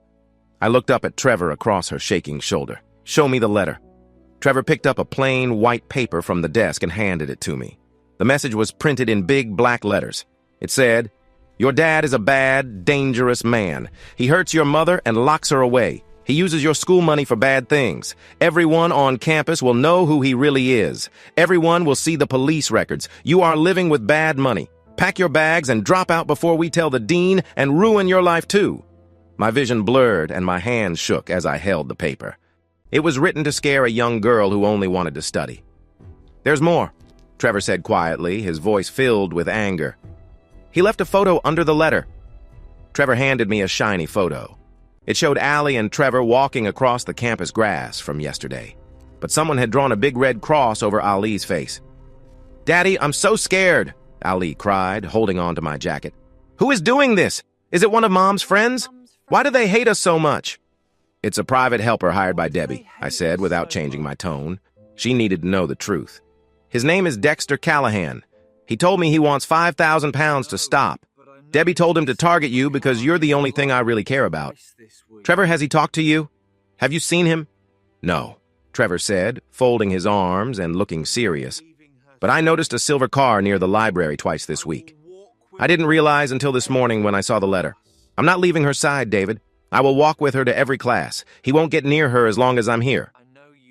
I know you will, I said, feeling thankful for him. He was a good guy. He didn't run away when things got hard. But you shouldn't have to act like her guard because of my crazy ex-wife's people. Keep this door locked. Don't go out alone. I'm going to stop this today. I folded the letter and the photo and put them deep into my pocket. I hugged Ali again and promised I would fix this for good. I left the dorm and walked down the stairs. I took out my phone and called Josh. Dave, Josh answered right away. Debbie sent her dog after Ali, I said, my voice shaking with cold anger. They slipped a scary letter under her door with a photo of her and a target drawn on her face. Josh, I swear, I'm going to find Dex Callahan and make him pay. I'm going to stop him no matter what. Dave, listen carefully, Josh said, his voice firm and serious. Don't go after Dex. If you do, you'll get in trouble and go to jail and Allie loses her dad. That's exactly what they want. If you want to stop the problem, don't attack the dog. Go after the owner. And I just found the perfect proof, Josh said. What do you mean? I asked as I stopped by my car in the parking lot. I've been checking the frozen accounts all morning with my lawyer, Josh said, his voice low and filled with anger. Debbie didn't just take money from our shared bank account to pay that man. That account didn't have enough money. She went into the kids' special savings accounts, the ones I opened for Martin and Chloe on the day they were born. She emptied them, Dave. She took her own children's future money to pay someone to cause trouble for your daughter. Get back here. We have an emergency family court meeting at 2 this afternoon. I'm going to make sure she pays. The family courtroom was plain and small. There were no windows. The walls were beige, and the judge sat behind a simple wooden desk raised above the others. Cheap tables faced each other for the two sides. It didn't feel like the big, dramatic courtrooms you see on TV. There was no jury. It was just the cold system of the state, made to handle broken families. I sat at the back, in the visitor seats, just behind Josh and his lawyer. Debbie sat at the other table. She looked like she had tried to clean up, wearing a neat navy jacket, a white shirt, and some fake pearls around her neck. She looked very confident in herself. Her lawyer looked tired and like he wanted to be somewhere else. She acted as if just being the mother meant the court would give her whatever she wanted. She didn't realize that the time for blind support ended the moment she took that money. The judge was a serious man in his 60s. His name was Judge Harrison. He shuffled some papers and looked over his glasses.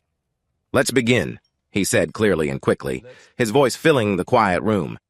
This is an emergency hearing about who will take temporary care of the two children, Martin and Chloe, and who will stay in the family home. Mr. Harrison's lawyer filed an urgent request last evening. Please continue. Josh's lawyer, a strong and serious woman named Ms. Sterling, stood up. She didn't waste time on polite words. She spoke directly and clearly. Your Honor, my client asks for full temporary custody of his two children right away, and for Mrs. Harrison to be removed from the family home without delay. Mrs. Harrison poses a serious threat to the children's financial security and mental well-being. Debbie made a loud, dismissive sound and rolled her eyes. That's nonsense. I am a caring mother. Silence, Mrs. Harrison, the judge said sharply, striking his wooden gavel once. You will speak only when I ask you to. Continue, Miss Sterling. Thank you, Your Honor, Miss Sterling said smoothly. She picked up a thick bunch of bank papers and gave copies to the court assistant to hand to the judge and Debbie's lawyer. On Friday afternoon, just hours after she was officially given divorce papers, Mrs. Harrison began quickly and deliberately taking money out. She emptied the shared bank account of about £4,000. When that was not enough, she knowingly took money from the children's special savings accounts, meant only for their future education. She took £12,000 in total. She took all the money from both accounts, leaving nothing for her children. The judge frowned as he read the highlighted parts. He looked up at Debbie, his face stern and serious. Mrs. Harrison, did you take money from these trust funds? Debbie stood up, clearly upset. Her confident act fell apart under his question. It was an emergency, Your Honor. My husband froze our main accounts to control me. I needed money fast to hire a lawyer and fight back. I will pay the children back after the divorce is final, and I get my share of his pension. It was a short loan from my own kids. A loan? Miss Sterling said sharply, sounding very cold. She pulled out another paper from her case. Your Honor, the money was not used to hire a proper lawyer. We have sworn statements and recordings from a witness showing Mrs. Harrison hired an unlicensed private investigator named Dexter Callahan. She hired him to secretly follow, bother, and pressure the adult daughter of my client's close friend, David Evans, who is here in the courtroom now. She used her children's tuition money to pay for this harmful behavior. The room fell completely silent. The judge looked quickly at Ms. Sterling, then at me sitting in the gallery, and finally, back at Debbie. You could see the judge's strong dislike. Is this true? He asked in a low voice. It's a lie, Debbie shouted, pointing at Josh. He's making it up. David Evans hurt my investigator badly. I was only trying to protect myself. They are working together to ruin me because I am a strong, independent woman. Your Honor, Josh said quietly, standing next to his lawyer. He spoke calmly but with strong confidence, like a man who had suffered a lot but was ready to speak the truth. "For 3 years," Josh said, looking the judge in the eye, his voice clear and steady, "this woman made my life very hard. She hurt me mentally every day and threatened to take my children away. She brought strange men into our life and house and told me to accept it, or she would lie and say I abused her right here in court. I stayed because I wanted to protect Martin and Chloe. I accepted the pain because I wanted to be near my kids to keep them safe. But the moment she took the money I saved for them and used it to pay someone to follow an innocent young woman, she showed she does not care about being a mother. She has nothing left. No money. No kindness. No honesty. If she stays in that house, my children could be in serious trouble." Debbie lost control. The fact she was no longer in charge, and that her plan had failed so badly, broke down her mind completely. "You bastard!" Debbie yelled, rushing toward Josh. Her lawyer tried to hold her back, but she shook him off with strong force. "You are nothing without me. You let me suffer because you are weak. You don't deserve those kids. You don't deserve anything. I made you." "Bailiff, please help here," the judge shouted, banging his gavel hard. 2 big court officers quickly came forward and took Debbie by the arms. They pulled her away from the tables. She struggled hard, kicking her legs. Her tidy hair became messy. Her fake pearls broke and scattered on the cheap carpet. She turned her head sharply, her angry eyes locking on me in the gallery. "This is all your fault, David!" Debbie screamed loudly, spit flying from her lips as the officers led her toward the doors. "If you hadn't caused a scene at that BBQ, if you hadn't exposed Andrew, everything was fine. We had a perfect deal. You ruined it all because your pride couldn't stand that your wife wanted someone better. I will make you pay. I will destroy you." The judge did not wait for her to leave. He leaned forward with a hard face full of anger. "Mrs. Harrison, your behavior here is very bad and shows the serious problems your husband said you have. You have admitted on record to taking money from your children's trust funds for your own bad reasons. Because of the clear money proof and your loss of control, I am agreeing fully with the petitioner's requests without any doubt." He hit his gavel one last time, ending the decision. "Full temporary custody of the children goes to Mr. Harrison now. The respondent must leave the family home immediately. You have until 5 o'clock today to take 1 suitcase of your things, and this will be done with police watching. After that, you cannot enter the house again. If you try to contact the children, or if you try to get other people to bother Mr. Evans' family, you will be arrested for disrespecting the court. Court is over." Debbie stopped fighting the officers. She hung limp in their hold, her face pale and her mouth open, speechless and shocked. She had lost her children. She had lost the house. She had lost the money. Josh turned and looked at me. We didn't smile or celebrate. We just nodded quietly to each other. The dangerous part was over. Now, we only had to wait for the rest to calm down. It was Saturday evening. The house was silent. Too silent. Allie was safe back at university with Trevor looking after her. Josh was moving his things back into his home with his kids. Harry was finishing his financial papers. I sat at the kitchen counter drinking black coffee, staring at the quiet space where my 20-year marriage had been. The doorbell rang. It was not the loud, angry sound that Debbie's ring usually had. This time it was a soft, unsure buzz. I walked down the hall and opened the door. On the porch, under the harsh yellow light, stood Jenny. She looked broken. The confident, stylish woman who had come to my kitchen 2 weeks ago asking for an open marriage was gone. She wore a cheap, too-big green jacket like something from a donation bin. Her hair was dirty and stuck flat to her head. She was shaking in the cold autumn air, holding a small, worn bag close to her chest. "David," she said softly, her voice breaking as soon as she saw my face. "What do you want, Jennifer?" I asked. I did not step aside to let her in. I stood firmly in the doorway, holding back the warm air from inside. "I have nowhere else to go," she cried, tears falling fast down her pale cheeks. "Debbie told me to leave her house. She lost control. I have no money left because of that big restaurant bill Miranda Yates made us pay. For the last 2 nights, I have been sleeping in a dirty, broken-down motel by the highway. The heater did not work. There was mold on the walls. Please, David, just let me come inside for a little while. Please let me come home." She dropped her bag on the porch, fell to her knees on the hard concrete, and held on to the bottom of my pants. She was crying openly, begging with total scared desperation. "I'm so sorry, David. I'm so sorry. I was tricked.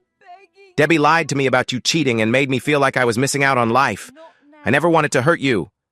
I was just confused." I will do anything you want. I will sign the divorce papers exactly how your lawyer wrote them. I will tell the police everything about Debbie hiring someone to watch Allie. I will tell the court exactly what Fiona Caldwell made me write to falsely blame you. Just please, don't leave me out here in the cold. I love you. I am your wife. I am Ali and Richard's mother. Please don't do this to the mother of your children. I looked down at her. She was on her knees, begging for mercy, willing to give up her harmful friends just to have a warm bed and a meal. A month ago, seeing my wife cry like this would have broken my heart. I would have done anything to comfort her and make her feel safe. Now, looking at her shaking on the cold ground, I felt only emptiness. I gently pulled her hands off my pants. I stepped back, making sure there was space between us. "Stand up, Jennifer," I said. My voice was not angry. It was cold, clear, and had no sign of kindness. "Don't kneel on my porch like you are begging. Show some respect for yourself for once." She slowly stood up, wiping her nose with the sleeve of her wet shirt. She looked at me with big, hopeful eyes. She thought my calm voice meant forgiveness. She thought the old David would save her. She was terribly wrong. "You want to come inside?" I began to speak slowly and carefully, going through everything she had said one by one. "You want to come back because you say you were tricked? That is a weak and obvious lie. You weren't tricked, Jenny. You were selfish. You wanted the excitement of being with a man who drove a fancy car and wore expensive clothes. You wanted to feel important because your own life felt dull. You sat at my table, drank my wine, and told me you were going to be with another man. You didn't ask me about it. You just said it expecting me to wait quietly until you finished." "I was wrong," she cried, clutching her stomach. "I know I was wrong. I was foolish." "You didn't think you were wrong when you introduced Andrew to me at our daughter's barbecue," I said, my voice clear even though she was crying loudly. "You didn't think you were wrong when you sat in Fiona Caldwell's office and carefully wrote notes on how to pretend you were scared just to make me look bad. You were happy to make me leave my own home, destroy my work life, and take all my savings to pay for your new fancy life with your friends. You wanted to hurt me, Jenny." "You were planning to destroy me," I said, leaning forward and staring into her tired red eyes. "You aren't crying because you suddenly love me. You're crying because everything you believed in just fell apart. You found out Andrew was just a poor receptionist living off his wife. You found out Debbie was selfish and only used you to feel better about herself. You lost the fake lawyer, the fake therapist, and the house. You're only sorry because you lost. You're only sorry because the worst thing happened and now you're left with nothing." "David, please," Jenny said softly, her voice shaking. "Think about the children. I'm their mother. How will they feel knowing I'm staying in a cheap motel? Don't ever use being a mother to try to get something from me," I said, my voice now firm like steel. "You sat quietly on Debbie's couch while she told you to use your children's college money to pay a man who was making your daughter's life miserable at school. You didn't defend Ali, you just stayed silent. Ali doesn't want to talk to you. Richard won't answer your calls. You made your choice, Jennifer. You chose the worst path. Now you deserve to live with the results." I reached out and grabbed the heavy brass handle of the front door. I looked at her one last time. "My lawyer will send the final papers to your motel tomorrow morning. Sign them, and don't ever come back here." I closed the heavy oak door in her face. I locked the deadbolt with a sharp click, turned off the hall light, and walked back to the kitchen, leaving her alone in the dark. Debbie Harrison was losing her mind. It didn't happen slowly. It was like falling straight down a cliff into a deep hole. On Friday afternoon, she was the queen of her toxic group, controlling marriages, telling lawyers what to do, and ordering a private detective around like a boss. But by Saturday night, she was homeless. Josh had followed the judge's exact orders. He showed up at 4:45 p.m. with 2 police officers. Debbie was only allowed to take one big suitcase with clothes and toiletries. When she shouted at Josh, calling him names, the officers held her arms and warned her about handcuffs. She was forced out of her own home in front of the neighbors and had to give up her keys. With her credit cards blocked and bank accounts emptied by the court, she had no money for a hotel. She spent 3 nights sleeping in the backseat of her old car, parked in a dark corner of a 24-hour supermarket lot. She had no money for food, no chance for a warm shower, and her phone had been cut off because of unpaid bills. But none of that was as hard to handle as what was happening inside her head. Debbie was a true narcissist. Her whole world was based on the idea that she was better than everyone else, smarter and in control. When that control was taken away from her so suddenly, her mind couldn't accept it. She couldn't see that she was the bad one in her story. She couldn't believe Josh had outsmarted her, or that David had made her look weak so easily. So, in her broken mind, she had to be the victim. Everyone else was the problem. She was innocent. She sat in the driver's seat of her cold car on Tuesday night, whispering to herself, staring out at the wet road. "David Evans did this to me," she said quietly, her hands gripping the steering wheel so hard her knuckles turned white. "He hurt Josh. He embarrassed me at that restaurant with that proud rich woman, Miranda Yates. He took my children. He took my beautiful house. He is a cruel man who can get away with anything because he's a man. I was only trying to help Jenny. I wanted to show them what real care looks like." She knew she couldn't win in court. Fiona Caldwell had left them. Josh had the papers that proved the money was stolen. The family court judge clearly didn't like her. If she couldn't win legally, she had to win with the people. She needed to ruin David's name so badly and so loudly that everyone would turn against him. She wanted the world to see her as a sad, hurt woman who lost everything trying to save her friends from a terrible man. Her wide, hurried eyes moved to a wet, thrown-away town newspaper on the passenger seat. The big headline said the town's big event was coming soon. The town square would hold the Late Autumn Community Festival this Saturday. It was the biggest event of the year. The whole town, people who lived there, local shop owners, the town council, and the local police, would be there. A big stage would be set up for the mayor's speech. Everyone important in town would be standing in the square, drinking cider and watching the big fire.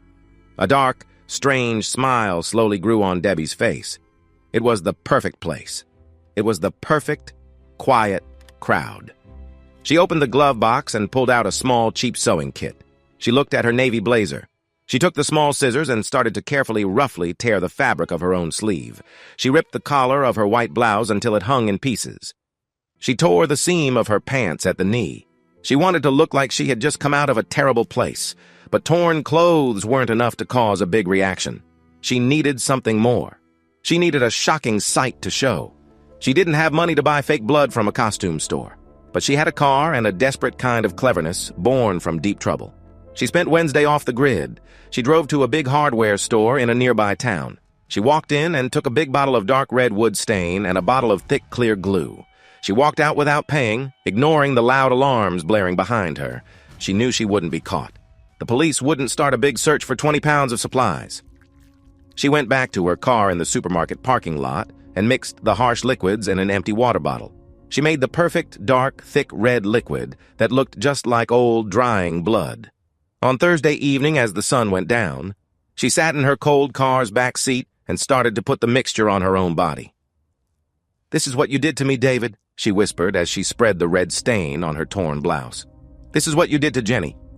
She poured it down her neck, letting it soak into her hair. She rubbed it hard into her hands and arms, making it look like she had been fighting to protect herself from a terrible attack. When she was done, she looked like she had been through a terrible fight.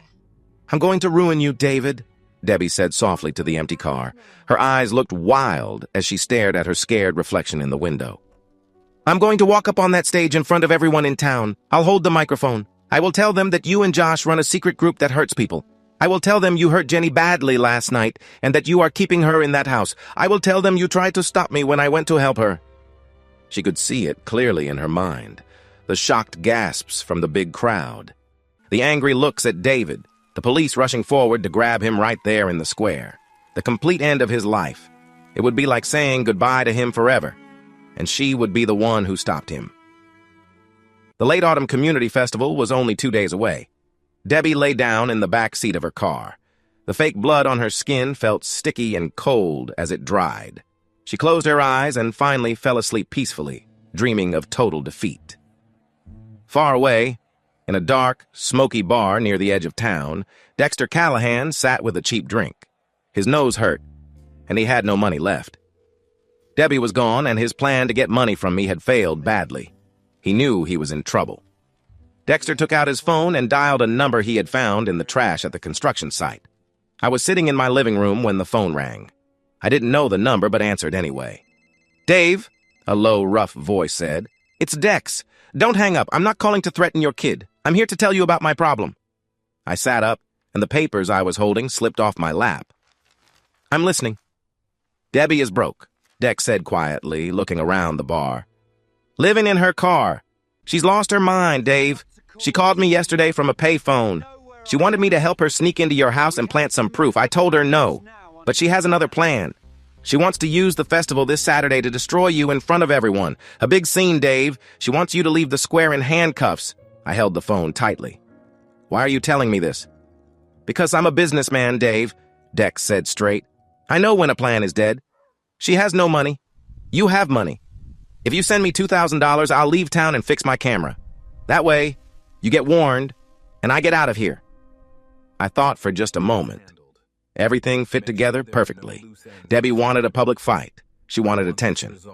Consider it done, I said without a hint of feeling. Send me your bank details, but if I see you here again, the deal's off and I finish what I started before. I hung up the phone.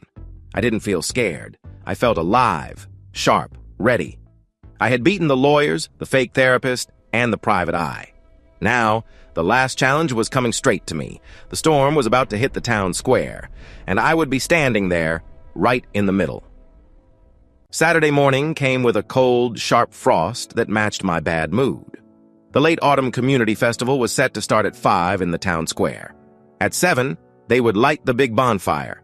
I didn't spend the morning pacing in my empty house or worrying about the trouble. Instead, I made phone calls.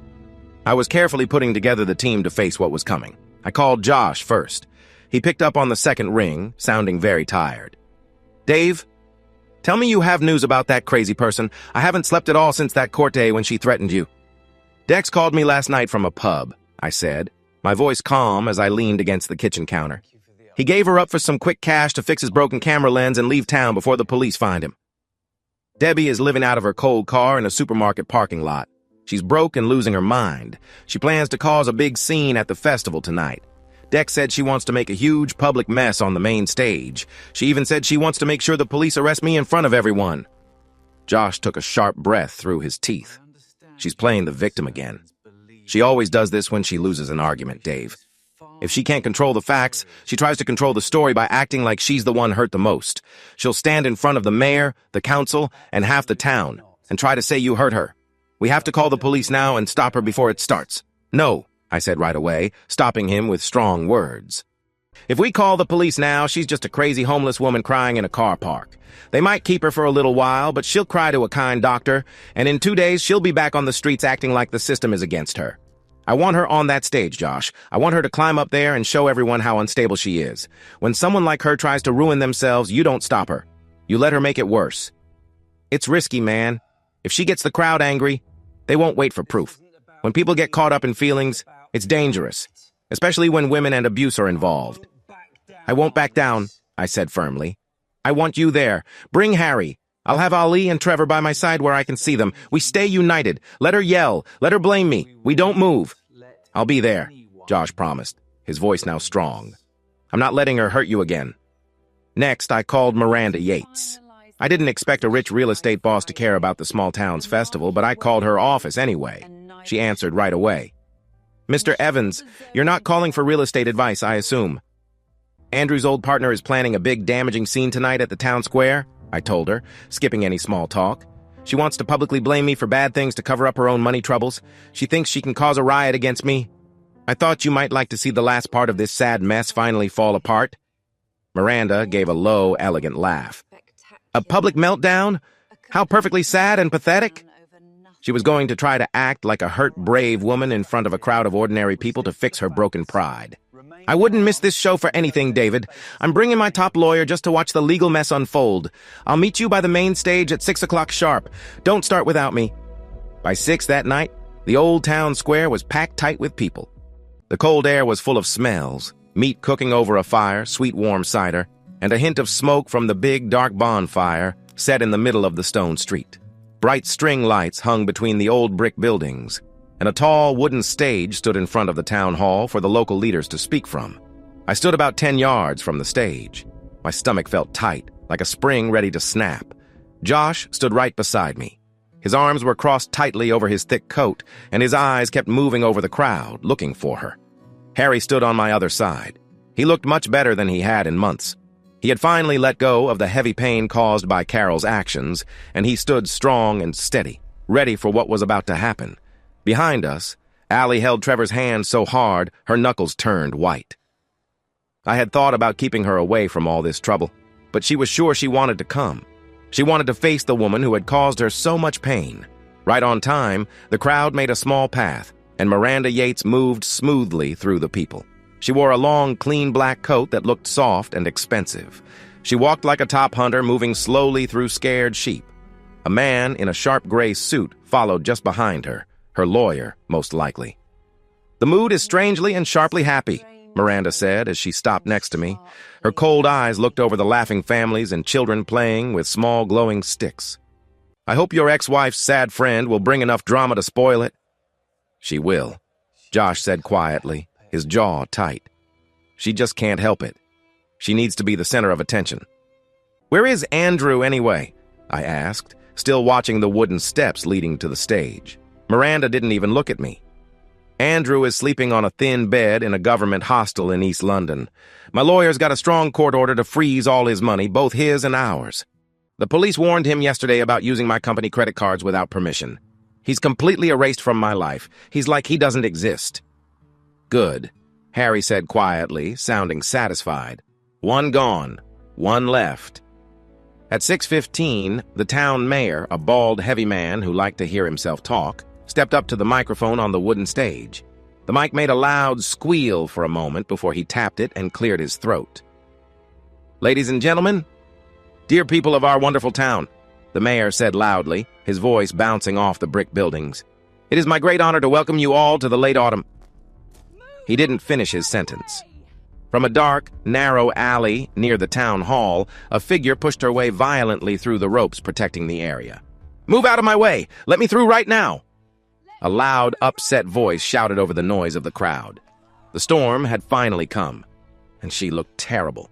The big crowd stepped back, gasping in shock as Debbie Harrison climbed the wooden stairs to the stage. She looked very scared and hurt. Her nice navy jacket was torn in many places. Her white shirt was ripped at the neck, showing her collarbone. But what shocked the most was the dark red stuff all over her neck, wet hair, and hands. It looked like old blood. She looked like she had been through something terrible. Two local police officers near the bonfire quickly put their hands on their radios and moved fast toward the stage. "Stop right there!" the mayor shouted, moving away from the podium with his hands up, clearly afraid. "Are you hurt? Do we need to call an ambulance?" Debbie did not listen. She pushed the mayor aside with sudden strength and grabbed the microphone with her red-stained hands. Her chest rose and fell hard. Her eyes were wide and wild, acting like she wasn't in control. She looked at the silent, shocked crowd. "Look at me!" Debbie shouted into the microphone, her voice loud and sharp, filling the whole town square. "Look at what has been done to me. Look at the terrible things people in your town do in secret while you do nothing." The square was very quiet. Too quiet. You could hear the small crackle of the fire on the stones. "I'm standing here bleeding because the local police won't listen. The family courts are corrupt and always protect rich, violent men," Debbie said, walking quickly back and forth on the stage like a wild animal, her torn clothes moving with the cold wind. She pointed her shaking, red-stained finger straight at the crowd. She pointed at me. "That man right there, David Evans, and his cruel partner, Josh Harrison." The crowd quickly moved away from us, making a large, empty circle. Hundreds of eyes looked at me and Josh, filled with fear and judgment. The whispers started low and rough, spreading through the people like a quiet storm. I did not move. My hands stayed in my jacket pockets. Josh stood still, his face hard and unchanging. Miranda raised a single eyebrow, looking calm and almost amused at the bold lies. "They run a cruel secret group," Debbie shouted, tears falling down her face, making lines through the fake blood she wore. "They force women to stay with them. They use money to trap us and control our minds. My husband, Josh, froze my bank accounts without telling me and took my children to keep me silent. And David Evans is a violent, dangerous man." The two police officers reached the stage bottom, looking worried and tense. "Ma'am, put the microphone down and step away now," the lead officer said firmly, showing his handcuffs. "No! I will not be silenced by you," Debbie shouted, pulling away from the officer's hand. She held the microphone close to her chest. "David Evans found out his wife, Jenny, was trying to get away from him. She was asking for help with her problems. Last night, he locked her inside their house. He was very cruel to her. Right now, he is keeping Jennifer against her will." A loud gasp went through the big crowd. Someone at the back shouted, "Oh my God! Call the police now!" "I tried to save her!" Debbie cried loudly, falling to her knees on the wooden stage. She showed her red-stained hands to the shocked crowd, shaking them. I went to his house to take Jenny away safely, and David hurt me badly. He pushed me hard. He also hurt the private investigator I hired to check on Jenny. He treats his wife very badly. He hurts women, and he uses his daughter's university money for bad things. There is a terrible man right here. Arrest him now. The crowd became very angry and loud. Josh had warned me about this kind of crowd getting out of control. Men nearby started shouting at me and coming closer. A woman quickly covered her child's eyes and moved away. 2 police officers standing on the stage looked at each other, nodded, and then walked toward me, their faces serious and careful. Sir, keep your hands where we can see them, said the lead officer, his hand resting on his belt as he came closer. I stayed calm. I did not speak loudly to defend myself. Instead, I just looked at Debbie, who was on her knees, breathing hard and crying fake tears, believing she had just ruined my life. Officer, said Miranda Yates calmly, stepping slightly in front of me. She looked very confident and sure of herself. Before you make a big mistake by touching Mr. Evans because of this woman's lies, I suggest you look at the back of the crowd. The officer frowned, unsure about Miranda's calm but firm words. Ma'am, please move. Stop. The voice was not loud with a microphone, but it was so clear and full of pain that everyone heard it right away. At the back of the crowd, near the tents, people began stepping aside, whispering in shock and confusion. Walking slowly down the path toward the stage was Jennifer. She was not hurt or bleeding. She was wearing the same green jacket she had on the night before at my house. Her face was very pale, and her eyes were red and swollen from crying for hours. But she was safe and unharmed. The whole town watched her in silence. Debbie, still on her knees, slowly looked up. The fire in her eyes vanished immediately. It was replaced by a look of deep horror. She's lying, Jenny said in a shaky voice as she passed the police officers. She did not look at me. She kept her eyes fixed on the figure kneeling on the stage. She is lying to all of you, Jenny said quietly, but firmly. The surprising moment had come, seen by many people. It was about to change everything. Jenny walked slowly up the wooden steps of the stage. The large crowd was so quiet that you could hear her cheap shoes scraping the boards. The police officers did not stop her. They stood back, confused by how strange and fast things were changing. Debbie crawled backward on her hands and knees, like a scared animal. The fake blood on her hands and clothes made a messy red stain on the floor. Jenny, what are you doing? Debbie whispered angrily, forgetting the microphone. She tried to speak low so the crowd would not hear. You're supposed to hide in that dirty motel. You're ruining everything. Just play along, you fool. Jenny did not answer. She moved forward with a serious look and quickly pulled the microphone from its stand. She turned and faced the hundreds of people watching her in confusion. Then she looked down at me, standing quietly below. For a moment, her strong face softened, and sadness showed in her eyes. She took a shaky breath before speaking to the crowd. My name is Jennifer Evans, she said clearly into the microphone. Her voice was weak at first, but got louder and firmer with each word. I'm the woman who this person here says was hurt and held against her will. But as you can see, I do not have any marks or bruises. My husband has never been violent or mean to me in our 20 years of marriage. David is a good man. He is innocent of everything she said. The crowd whispered, looking between Jenny on the stage and me standing calm below. The blood on Debbie is fake, Jenny said, her voice rising, showing the hard truth. She is a liar who wants to cause trouble. She did not come to save me. She has been living in her car for 3 days because her own husband, Josh, decided to divorce her after years of problems. Everything she said just now was a lie made to hurt innocent people. Stop lying, Debbie shouted, trying to stand but tripping over her torn pants and falling again. She's been tricked! David made her say this! No one made me do anything, Jenny shouted back, her voice strong and clear. She was holding nothing back. She shared a painful truth she had kept inside. I am here because I have to say something I've been hiding. I broke my own marriage. I told my husband that I was going to be with another man because Debbie made me think it was something to be proud of. A loud gasp spread through the crowd. Allie buried her face in Trevor's shoulder, quietly crying, as her mother revealed her deepest mistakes to everyone in town. There was no secret underground ring, Jenny shouted, her voice breaking with the heavy weight of her confession. Debbie and her friend Carol were involved with a man named Andrew. A poor receptionist pretending to be a rich lawyer, living off his wife's credit cards. They pulled me into their fake sad game. When my husband found out and tried to stop her, Debbie hired a false therapist named Fiona Caldwell to make up lies about him so I could take his house in the divorce courts. The people listening were shocked. This was no ordinary gossip. This was a public reveal of serious lies and deceit. She is a terrible person, Jenny said, turning fully to face Debbie, pointing right at her. When David won against her in court, she hired a private investigator to scare my daughter at college, and do you know how she paid for that? Debbie took money from her own children's savings to pay for a stalker because she couldn't handle losing to a better man. The crowd quickly grew angry. "You horrible person!" a woman shouted from the front. "Lock her up!" a man yelled. Two police officers moved fast up the stairs onto the stage, showing their handcuffs and looking serious. The proof of lies and wasting police time was clear for all to see. Debbie's mind broke completely. She was no longer a victim. She was now seen as someone who had hurt her own family. She let out a loud scream of anger. "I'll ruin you!" Debbie shouted. She jumped up sharply and charged at Jenny. She grabbed Jenny hard around the waist. Both women fell to the wooden stage. The microphone dropped with a loud screech. Debbie quickly got on top of Jenny, her hands around Jenny's neck, acting with fierce anger. "You're nothing! I made you! I'm better than you!" Debbie yelled, struggling with Jenny with strong force. The officers were there immediately. One officer grabbed Debbie from behind, pulling her away from Jenny. The other held Debbie's arms behind her back firmly. "Let me go! I'm the victim!" Debbie screamed, kicking wildly as they gently helped her up. The sound of handcuffs closing on her wrists was loud. "Deborah Harrison, you are under arrest for assault causing trouble and wasting police time," one officer said, breathing hard as he stood her up. "You have the right to stay silent, and I strongly suggest you use it now."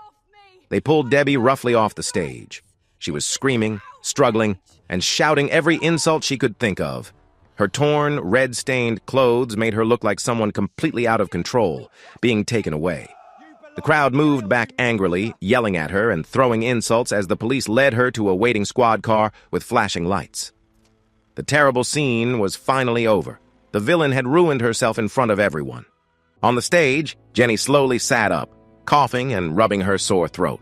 She picked up the fallen microphone with shaky hands. She looked at the angry crowd, then carefully walked down the wooden steps to the cold stone ground below.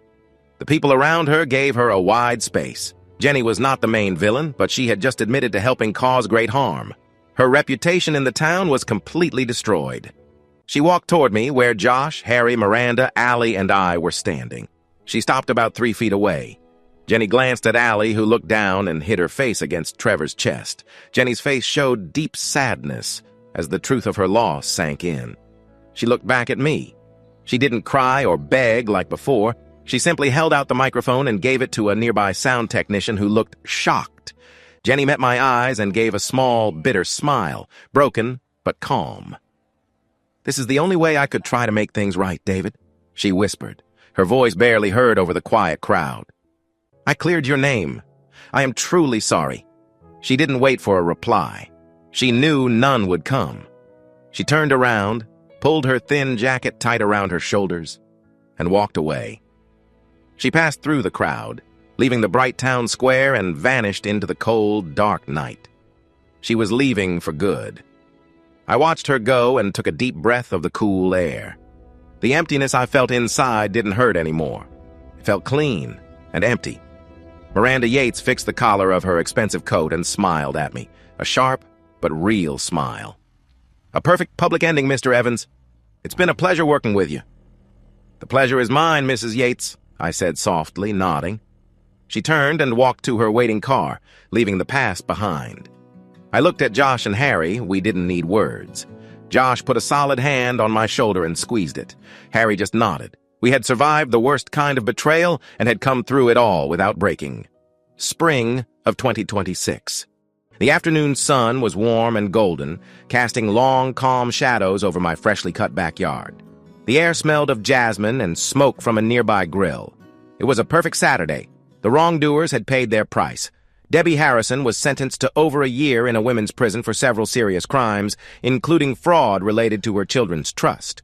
Josh gained full legal custody of Martin and Chloe and kept his pension.